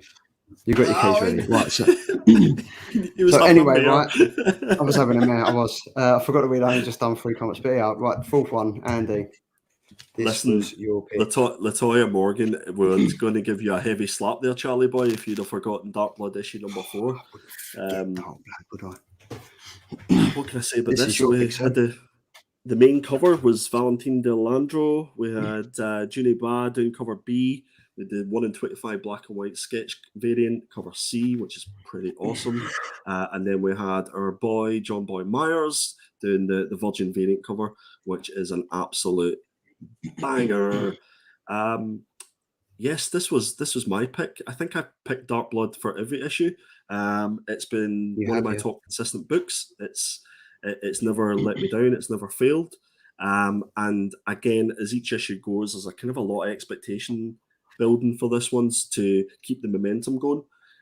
We're at a stage where the main character Avery is trying to clear his name and find out what's actually happening to his body with this sort of special power that's happening with him. We find him on the run and he's trying to escape the cops that are after him because he's accidentally killed someone using these powers that he obviously doesn't know what they are and doesn't know how to control them. This particular issue done a fantastic job at the start of sort of taking you back and almost back in time to Avery whenever he's obviously a young person in the military. And I thought that some of the panel work in the first maybe 5 or 6 pages was absolutely spot on. It sort of slowed everything down because the last issue was so quick paced. And it just gave you a little bit of time to breathe and say, right, okay, this is where we're at. This is what happened in the previous issue. Artwork was banging. It was great. It was fantastic. We say that every single issue for this. It's been consistently good. I think the one thing for me was the suspense that was built up. LaToya builds up the suspense in this issue, specifically with the sort of back and forward chase between Avery and the police. But we see another relationship between Avery and his brother, who he goes to try and get help and escape from the police. We see a little bit of that relationship between the two. So I just love the way that LaToya builds it from Avery being this military person to this loving husband to a loving brother to this big scary person who doesn't know what his powers are. And the next two issues are going to be amazing, I think, because we're going to find out what is this power? Where did they get this power from? And this has to set us up for a second arc. I'm keeping everything crossed that Boom Studios do that second arc. But for me, it was another consistent issue. Enjoyed the story, enjoyed the artwork, and I think LaToya's got an absolute banger here. Tom? I think Luke says this every time. It's very Luke Cage. It is very Luke Cage. Especially that John Boy Myers cover. Yeah, the John Boy Myers one, yeah. With the jacket and stuff like that. Darren noticed that straight away. Holy shit. Here we go. That John Boy. There we go. Sorry, Tom. Oh, mate. That's fine, mate. I liked this issue. I thought it was, again, a really strong issue. Dark Blood just goes from strength to strength. All I'd say is I agree with absolutely everything Andy's just said. So there's not really much more I can touch on. All I would say is I did find this one a little bit slower than the rest. And it almost felt like a filler. It's not a filler episode or a filler issue, because obviously you get that build-up relationship between him and his brother. You get that chase scene sort of thing between him and the cops. You get that backstory about what happens with the Germans. That's really cool. But I did feel like the pace from the last issue going into this one should have been a bit more, and it wasn't quite there. And then right at the end, it was a bit, I don't know. I just felt like it was a little bit slower than the rest. But it is definitely a killer for me. I did enjoy it. I've got to agree with you. I think definitely after 4 issues, now we know it's been so great from issue 1, 2, 3. It's been fantastic. We've been singing his praises. Issue number 4, I'm still singing his praises. I still think it's a great comic. I just think it's slowed down. And you're going to get that with a 6-issue comic. There's going to be a filler issue now, but it's not even this is a filler issue. I think it's more about the character building and the relationships we're seeing between Avery and his brother, even his wife as well. Like the flashback of it when he was like the captain and stuff like that. So I really enjoyed it again. I thought the artwork again was great. The story, the narrative was really, really good and interesting. And I think it is still up there with one of the best comics that we're currently reading and one of the best comics that's been put out in 2021. Yeah, totally. Couldn't agree more. Yeah. I agree with Tom what we were saying about the pace. I think from issue 3, we were going at effectively 100 mile an hour and it ended, and then we were expecting to go again, and it just didn't do that. It kind of slowed everything down again. You were sort of thinking, well, what's going on here? I don't know if that was done intentionally. It would be good to actually find out from LaToya if that was part of the master plan. Are we going to see it absolutely taken off for issue 5 and 6? But yeah, definitely I'd agree with Tom there that it did feel a little bit strange that we were so quick that previous issue and then we slowed right down. But for me, it was definitely worth the read. And here's to issue 5. So it's been pretty balanced this week. We've got one absolute killer, which is this. We've got one that we're sitting on the fence with House of Slaughter, and then we've got the other two sitting on the fence. Well, yeah, we're sitting on the fence. Get off that fence, boys. And then we've got the other 2, which are just literally probably shocking comics that I never want to read again. But with Gunslinger, I will probably pick up issue number 2. That's the annoying thing. That's the annoying thing. So anyway, we was talking about keys. We were. It's lost the momentum now, isn't it? I ain't got my keys. Just play the clip. Tom, play the clip. Hobgoblin said this. This was interesting. But yeah, let's just move.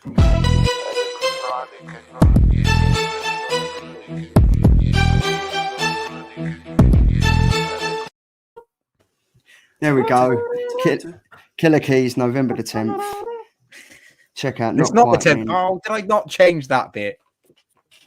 Oh, it is No. for the 10th.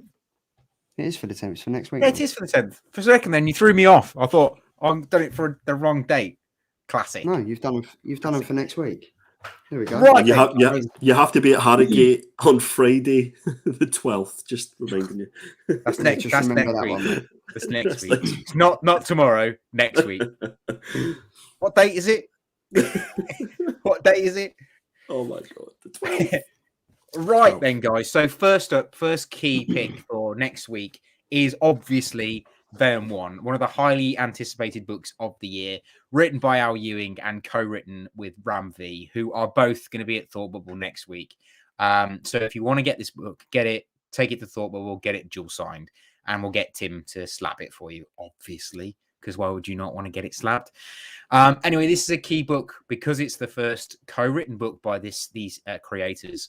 And also it is our first story arc into Dylan as Venom. I mean, we're all used to it being Eddie Brock, but this is the first time we're going to get to see Dylan as Venom. So it's quite exciting. And obviously Brian Hitch is the artist, and he is an absolute insane artist, and he's brought some great stuff to life. So I think this is one killer creative team, to be perfectly honest. A bit like this show, killer creative team. Can't go wrong. There's a lot riding on this comic for me. After what Stegman and Donny Cates did, it set Venom on its way, on its motion and stuff like that. So I don't think there's two other people that could have taken over at a better time than Al Ewing and Ram V. I think it's going to be interesting. I think it's going to go in a different direction. And yeah, I'm looking forward to it. Yeah, it should be quite a good one. I mean, it's got some serious hype behind it.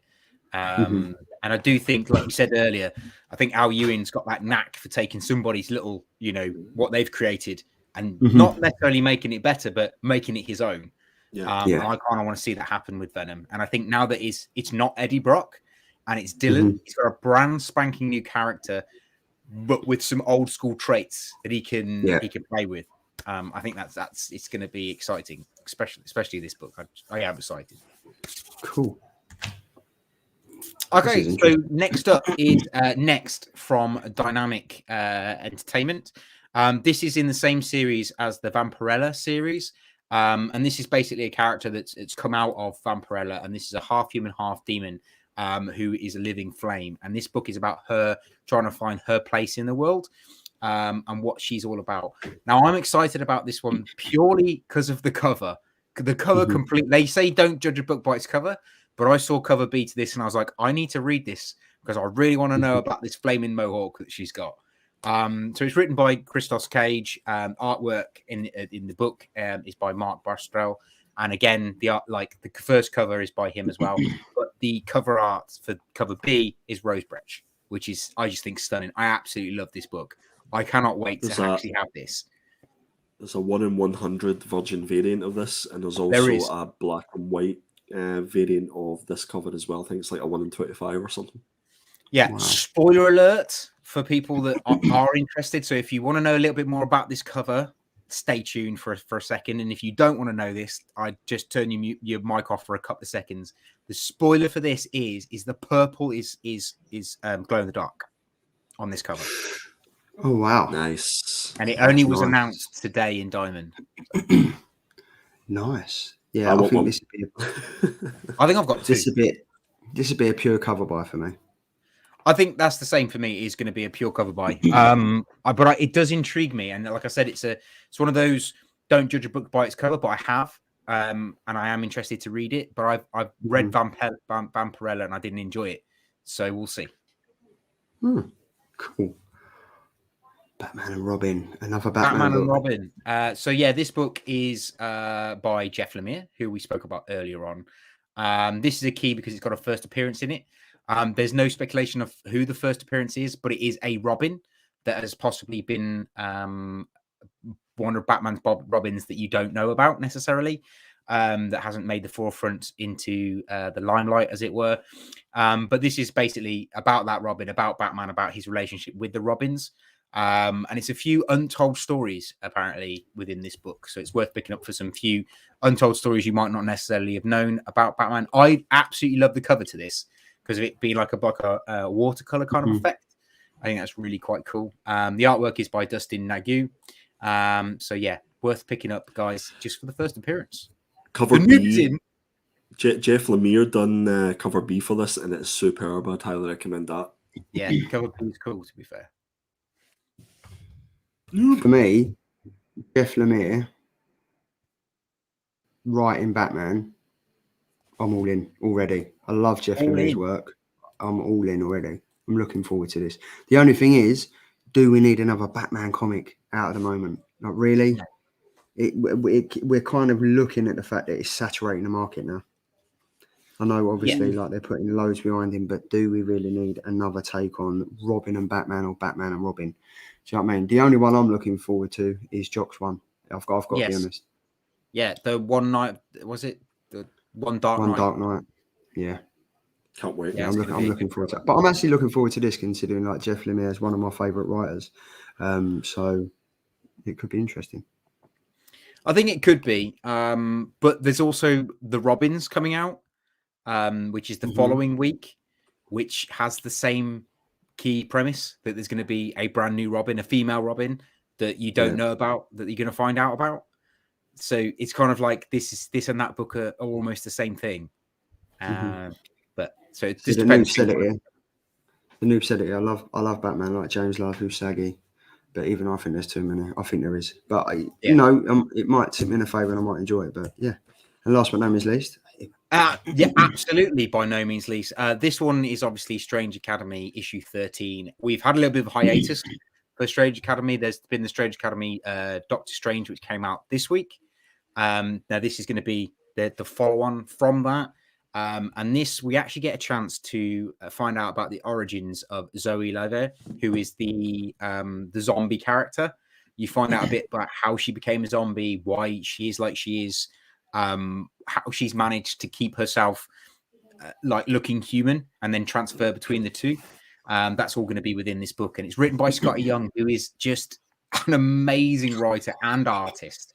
If you haven't looked at his Instagram recently, he's just been redrawing the characters from Gorillaz, as in the band, and they're absolutely amazing. And also, the artist on this is Alberto Ramos, who's one of the nicest guys I've ever met, and he's also very similar to his art style of Scotty Young's, and their talents do really work well as a creative team. I think Strange Academy is one of the best written books going out there as like just a really fun book to read. One of the nicest guys you've ever met until you meet me next week? Well, we'll see. I've got to say, this partnership between Scotty Young and Humberto Ramos is my favourite partnership at the moment. They are just... I look forward to Strange Academy, no matter in what capacity. In Doctor Strange dies, Strange Academy arrives, or whatever. Like, I don't even know if that's a comic, but that is a catchy comic if it's made.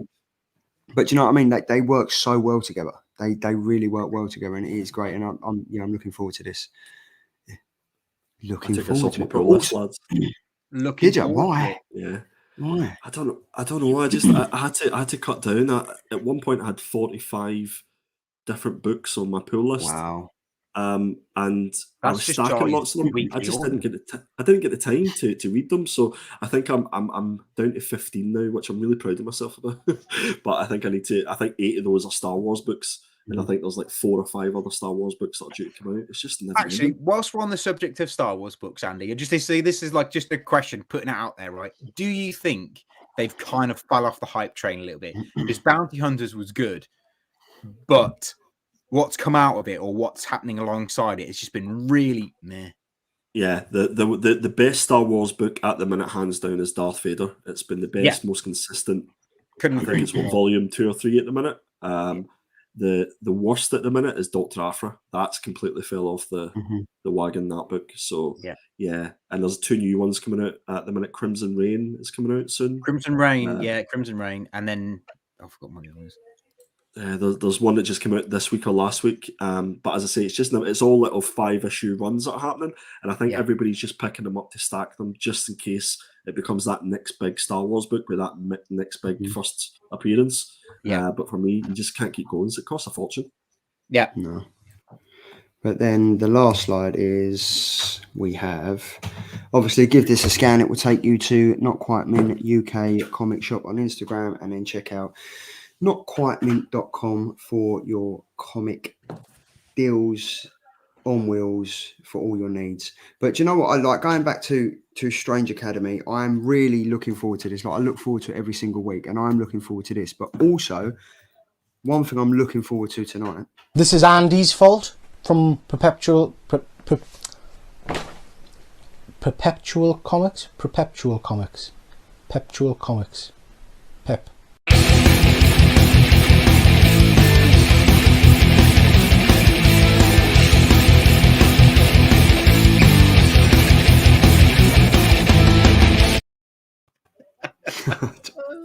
I just It love kills that. me every time. He's such a nice guy. Do you And think it's just the you'll fact that reenact that for us at Thought Bubble? Oh mate, I hope so. Yes, I want please. it. It's just the fact that it's just so genuine. Like, Yeah, and that's what his videos are like. They're just raw videos. He's definitely one of the nicest guys I've come across in the community, because I sent him his books for, like, he ordered some books off me. I sent him last week. I didn't realize I'd sent them last week. He emailed me to say, "Oh, I've got a couple of books. Thank you very much. There's one missing." And I was like, "Oh, well, I did send you your books with your free comic book day books." And he's like, "Yeah, I'll have a look, blah, blah, blah." I started packing up another load of books today to send to him. And I was like, "Oh, dude, can I just check that you've had this, this, and this?" And he's like, "Oh, yeah, 100% I've had those. So don't worry about resending them out." Most other people would be like, "No, I've not had those. Yeah, I've not had those books." eBay. exactly. But Andy, this is the Killer Indies, November 10th. We've got your Instagram there. We've also got your Twitter. But yeah, this is what you smash out every single week. We just need to First. change this from Killer Indies to the Oracles Indies. No, Oracles Indies. no, please don't. Yeah, I forgot which books I've actually picked for this. It seems like a long while since I pulled this slide together. But first up is Chip Zdarsky's absolutely fantastic Stillwater. We're in issue number 11. Ramon Perez has been killing it with the art for this one. And since issue number, 9 or 10, this has taken a kind of a dark, kind of a concerning turn, this particular book. I think myself, Charlie, Tom have said that this has been one of the most consistent books that Chip Zdarsky's done. It's up there with, for me, his Daredevil work. And that's saying something, because that is a fantastic run as well. But as I say, it's taken a dark turn. We don't really know what's going on with these kids in this story. And I think from what I hear is we'll find out, way back, not to spoil it, but I'm going to spoil it whenever the courtroom gets put in fire, that these kids might have had more to do with that than we first realised. So, yeah, it has a lot of Walking Dead vibes about this, I feel, when I'm reading it, especially with the kids being introduced and stuff like that. You just don't know what turn it's going to take, but I'm all in. This is on my pull list. This is one of the 15 books on my pull list, and I really look forward to it. What about you guys? 100%. All in. Every single issue. 100%. Yeah, nothing else to say, really. That I would totally agree with what Charlie said, and yourself. It's one of the most consistent reads. And that's the thing. I don't think a lot of people are picking this up, to be fair. Like, No. I think it does go under the radar, and it's such a shame. So if you aren't reading this, I would highly recommend it. Well, going back to what we said about earlier about something killing the children first issue. Now, this first issue of Stillwater was so impactful. I thought it was one of the best first issues I've read for a very long time. And if you haven't read 100%. Stillwater, read issue 1, and then you'll see what I mean, because it just throws you down a rabbit hole of wanting to read the rest. Yeah, 100%. You can pick up the first trade as well for this if you don't want to pick up the individual issues. So yeah, Stillwater issue number 11. Boom. Get in. Another one. Next up, one of our favourites, guys. We've got May's book. This is issue number 3, and as Tom had his cover of the week for issue number 2, that was Primordial. Sorry, See, it's all about dogs and Jeff Lemire. It gets me all mixed up. But yeah, this book has been absolutely fantastic. I did say for issue number 2 that it felt a little bit samey as issue number 1. And then Sean blew us away with his thoughts on He did YouTube. indeed. Yeah, Gabriel Hernandez Walter has been doing the artwork on this, and I would highly recommend giving this a go. It's only 5 issue run, I believe, for this one, 5 or 6. So I'm hoping that it picks up for issue number 3. But yeah, that's my second pick of the week. Well, Jeff Lemire is currently stuck in this Maze book because he's been writing some terrible things other than this. Yeah, it's not as if he's been busy. Yeah, Not at all. But no, I'm definitely looking forward to reading this. This is it's going to be good. it's a good read. It is a good read. Up next, another fantastic one. This like next week's indie picks are amazing. It's going to be really difficult to pick a book for pick of the week. But this is A Righteous Thirst for Vengeance. This is issue number 2. Rick Remender doing writing, and Andrea Arajo, that's how I'm going to pronounce his surname, is doing artwork. And issue number 1 was great. It was one of those books, as soon as you read it, you kind of come away from it and you go back to it and you can read take a whole different story from it. So I can't wait for issue number 2. This was not issue number 1 was wicked. How it ended, it's wicked, and the covers have been amazing as well. The covers have been really good, consistent as well. I think Declan Shalvey is doing a cover for issue number 1. I don't know if he's doing one for issue number 2. No, definitely. What's the first? This looks interesting. Yeah, so this is What's the Furthest Place from Here. This is issue number 1. This is written by Matthew Rosenberg, and Tyler Boss is doing the artwork. And this has had a huge amount of hype about it. I know that they've actually brought out an issue. You can buy an issue of this and get like a vinyl record with it. And the whole premise is that you listen to the vinyl as you're reading through the comics, so it complements the story. I believe that this is sold out at distributor level, and it is already going to at least a second, maybe a third print. So definitely try and pick this up. I think one of us should maybe pick this as our read of the week, or at least the viewer's choice, to see what this is all about. But yeah, it looks an interesting concept. And this says it's Boss and Rosenberg with Otsman Eleu. What comic did he write? He didn't write. He done the lettering for Chicken Devil. Chicken Devil. That's the one. Chicken. Devil Chicken. Chicken Devil. Yeah, and he's also going to be at Thought Bubble as well. So the lettering, he does superb lettering. Yeah, looking forward to that one. I do like his stuff. Chicken Devils, and there we go. Look at this. Speaking of devil, it's like I meant it to be. Chicken Devil issue number 2. Speak of the chicken devil. Speaking of the Chicken Devil, yeah. What about this cover, guys? This cover is superb. I love the colours. It absolutely pops. We loved issue number 1, and we're very much looking forward to Aftershocks issue number 2. So this is Brian Buccellato and Hayden Sherman on art. First issue. Butcher's names. Yeah, some of these names are difficult, especially with a Scottish accent. Oh my goodness. But yeah, Chicken Devil issue number 2. If it's just as good as issue number 1, I will be all in. I just hope it keeps the pace and almost the level of the flip between humour and absolute, horror, I guess. It doesn't pull any punches when it comes to killing off people. So yeah, looking forward to this. No, I'm really loving the story and looking forward to this as well. And I love the fact that someone set up a Twitter account called Chicken Devil. That are just literally... You know what they're doing, Aftershock. They know exactly what they're doing. Oswald's body.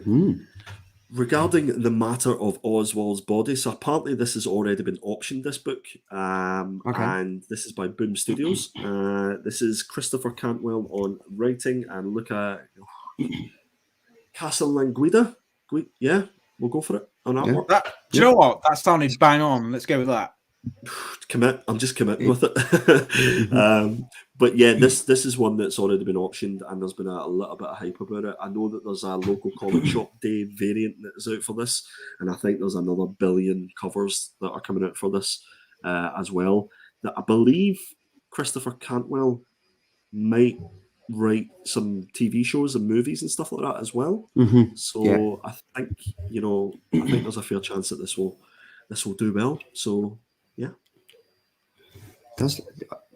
You've got to give it to Boom Studios. They kind of do have a niche and do tap into the market at like the right time for stuff like because like this is kind of looks like the gangster type of thing, and you've obviously there's a film coming out which is the origins of The Sopranos. So this is kind of all tying in, and it's kind of like Boom Studios. They kind of have their ear to the ground. They know what they're doing. Obviously, a lot of publishers do, but Boom Studios, I've got to say, they are still one of my favourite publishers of the moment. To be fair, with what they're doing and what they're putting out and stuff. So this looks like another one. Andy, am I right in thinking that this is a detective book? Yes, yeah, I believe it's like a sort of detective crime noir type book. Because I got an email about getting doing exclusive for this. And I kind of thought that this would be a good book to jump on. And I really like this cover. I like the fact that you're looking from within Oswald's grave, and all around the outside are just like the kind of like restricted files around it, where they've blacked out what you can't know any of this detail. However, this happened in 1981, and then down the one side, I think that's really clever. Really, I didn't even notice that until you mentioned it. So fair play. Yeah, it's a beautiful. I love this cover. I think it's great. Yeah. And I like that it's very Jock-like. So you've got that kind of black effect, and you've got the inking, and it just looks raw and rough. I love it. And you can see how busy a week it is for indie books. So yeah, it's going to be a tough one to pick our pick of the week. It does look great. And then obviously last slide is give the man the Oracle all the love and the little scan. Yeah. I'm on Instagram at perpetual.comics. If you click on that little QR code, it will take you to it. And I'm also on Twitter, Perpetual Comics. So I would really love if you guys go and give me a follow and all that good stuff. But when you think that's it, who gave us the comment, Andy, that wanted to... It was Comics versus the World slipped into my DMs and gave us some feedback. And guys, we welcome feedback for the show. If you think there's anything that you think we should change, anything we should add. And one of the things that Comics versus the World suggested is that for people who don't maybe buy single issues, maybe we don't talk a lot about trade paperbacks or omnibuses and things like that. Now, I, for one, will freely admit I don't buy a lot of trade paperbacks, but it did kind of give me an idea that why don't we pull together some of the top trade paperback picks or omnibuses that are going to come out. So this is the killer trade section, guys. First up, we have the Joker, Volume 1 hardcover. So these are out this week, not next week. So these are already out this week. And this collects issues 1 to 6. This is going to be 144 pages of Joker goodness.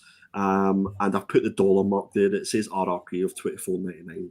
I don't know how much that's going to be in our money. Probably, 16, 17 quid.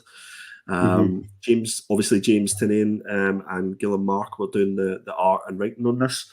And we read a few. Yes, another one to bring to thought, but it's almost as if I meant this. bring to thought bubble, get it signed. It'll look absolutely fantastic. Get them to do a little remark on it. But yeah, I know that Coffee and Heroes, one of my LCSs, they have a YouTube channel. Go check those out, and they look at all the books that are coming out. And this was one of the ones that they showed off, and it looked superb. This looks wicked. Like this cover looks awesome. It looks amazing. Next up is I was swaying between doing like a Marvel, a DC, and an indie, and I just went, you know what, I'm just going to go with 3 that I thought were cool, and then Tom will take a week where he does it, Charlie, you'll take a week, and so on and so forth. So this is Friday, Volume 1 trade paperback. So this collects issues 1 to 3. It's going RRP of $14.99, and this is written by Ed Brubaker and art by Munza Vincenta and Marcos Martin. Did I do okay on those names? Yeah. And I haven't read the single issues of this, but I've heard a lot of good things, and the fact that Ed Brubaker is involved in it has it sold for me, and I just thought it was a really interesting trade paperback to pick up. It's one that I'm going to be picking up just because I haven't read the issues and I'm interested to see what it's all about. you guys heard of this book before? Nah, No. never. No. It looks interesting though. I'm interested in this. It looks. I'd definitely give it a read. 100%. I don't think, as I said, I don't think this is a comic I'd pick up, but I'd read it as a trade. Yeah, absolutely. Yeah, the synopsis is there. I'm not going to read it word for word, guys. Mhm. You can have a read at it. That's what sounds intriguing, and it's very rare that Ed Brubaker doesn't hit when it comes to his books. The last line gets me. This is literally the Christmas vacation from hell, and they may not survive to see the new year. Sold. Sold, you guys 100%. read so much more darker stuff than I read, because more of the books I read, like literally the synopsis at the end, like, and they all lived happily ever after, and they all ran off into the sunset. This is they literally go to the Christmas in hell. Oh, brilliant, excellent. Welcome to my world. Welcome to Andy's. On that twisted note, I world. might go on a different positive train. And I like what he's done here. He's gone Friday, book one, the first day of Christmas, die. It's my subliminal messaging coming through here. This is Not Die so Volume. subliminally though. That's the thing. Yeah, exactly. Yeah, because you all got it. So Die Volume 4. This is the Bleed trade paperback, and this collects issues 16 to 20. It's going to be an RRP about $16.99, which seems really cheap. Is that an Image thing where they keep their trade paperbacks quite reasonable? If you think about how many issues are in it, there's not that many, because it's only 4. True. Yeah, Yeah, that's a fair true. point. Yeah. Kieran Gillen is doing the writing on this one, and Stephanie Hans is doing the fantastic artwork. And obviously, Kieran's going to be at Thought Bubble as well. So this could be another book to pick up. I think there's, Phil Nerdiverse is a big Die fan. Is there only 20 issues in this run? I think there might be. So this effectively finishes off the Die series, as far as I understand. I'm not quite sure actually, because the last issue came out a couple of weeks ago, so I doubt they would be rocking out the trade that quick. Phil Nerdiverse, he'll know. He'll slip know, in. He'll let us know. Yeah, it's all wrapped up. There it goes. Yeah. Well done, Andy. I didn't think they would rock it out that quick. Yeah. Christmas. There we go. I've got to say I love this. I like this because I've started to slowly get into trades a bit more.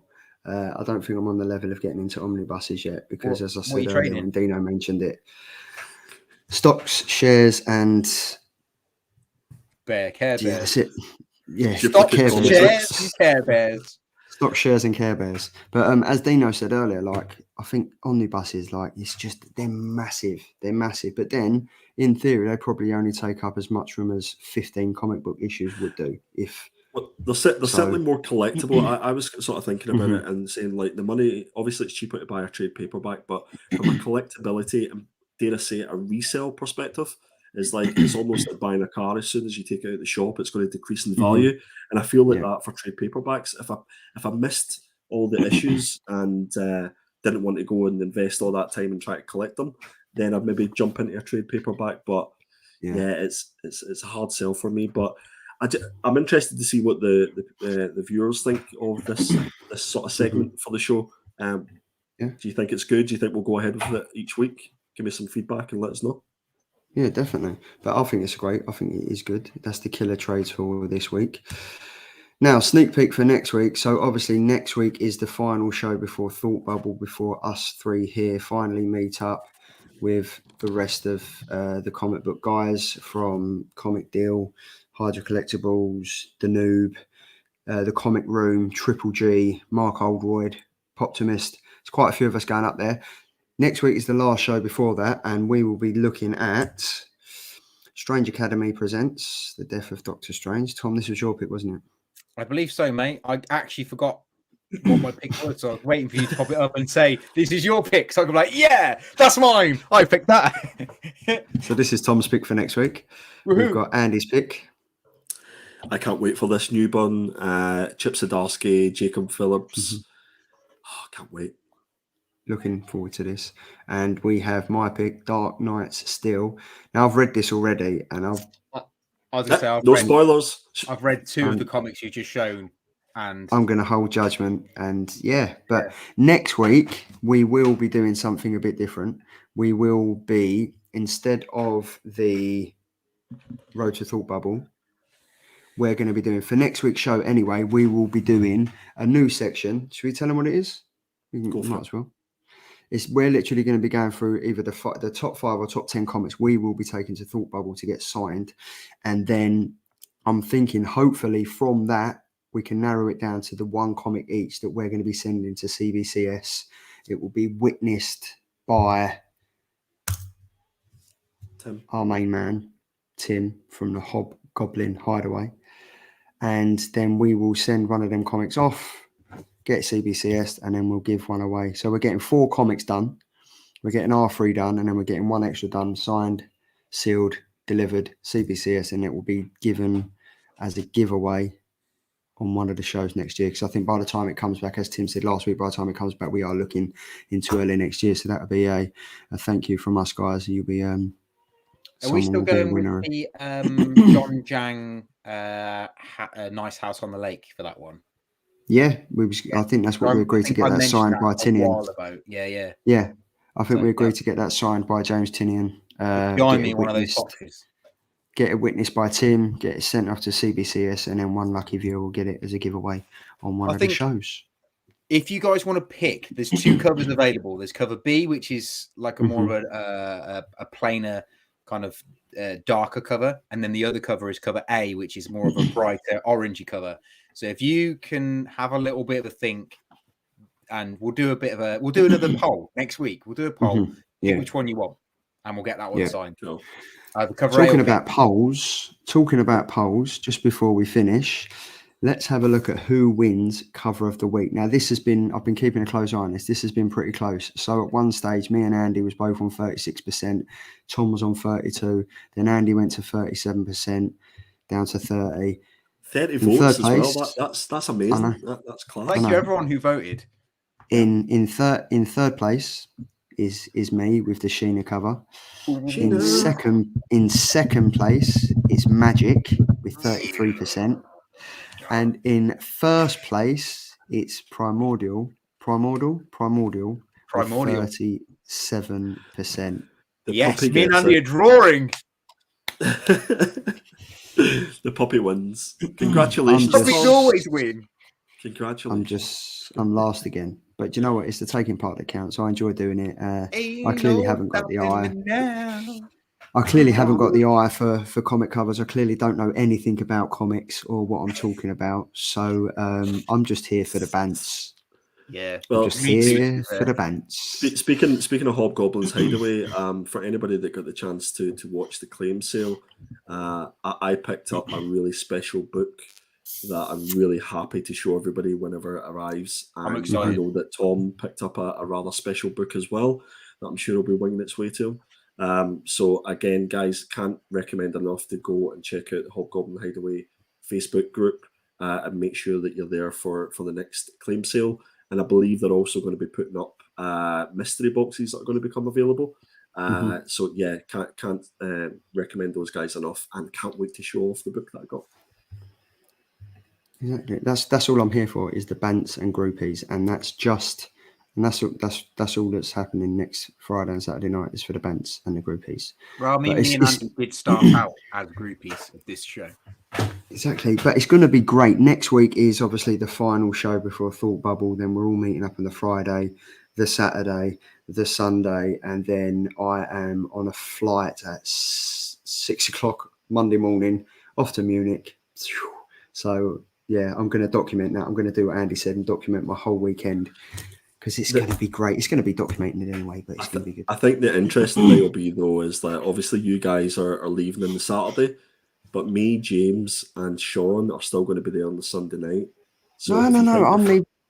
We're not leaving on Saturday. I'm leaving Sunday night. Sunday night. Sorry, is it Tom that's leaving a little bit early then?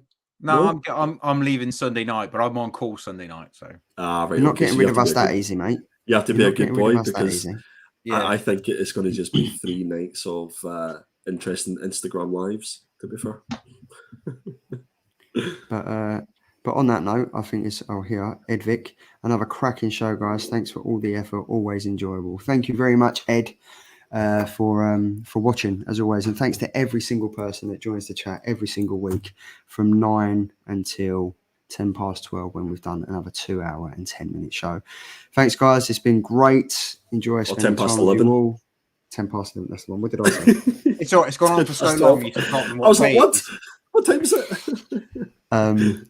But yeah, I'm having a mare this week. I'm having a mare, but it's always fun and Happens the enjoyable. best. It's live. It's live. That's what happens, isn't it? But massive At least shout you out can to read. you. Who said At least that? you can read people's names. But no, honestly, a massive shout out to you guys. A massive shout out to everyone in the chat. Continue Should we tell people to reading sub? what you love. Yeah, people well, to sub I up.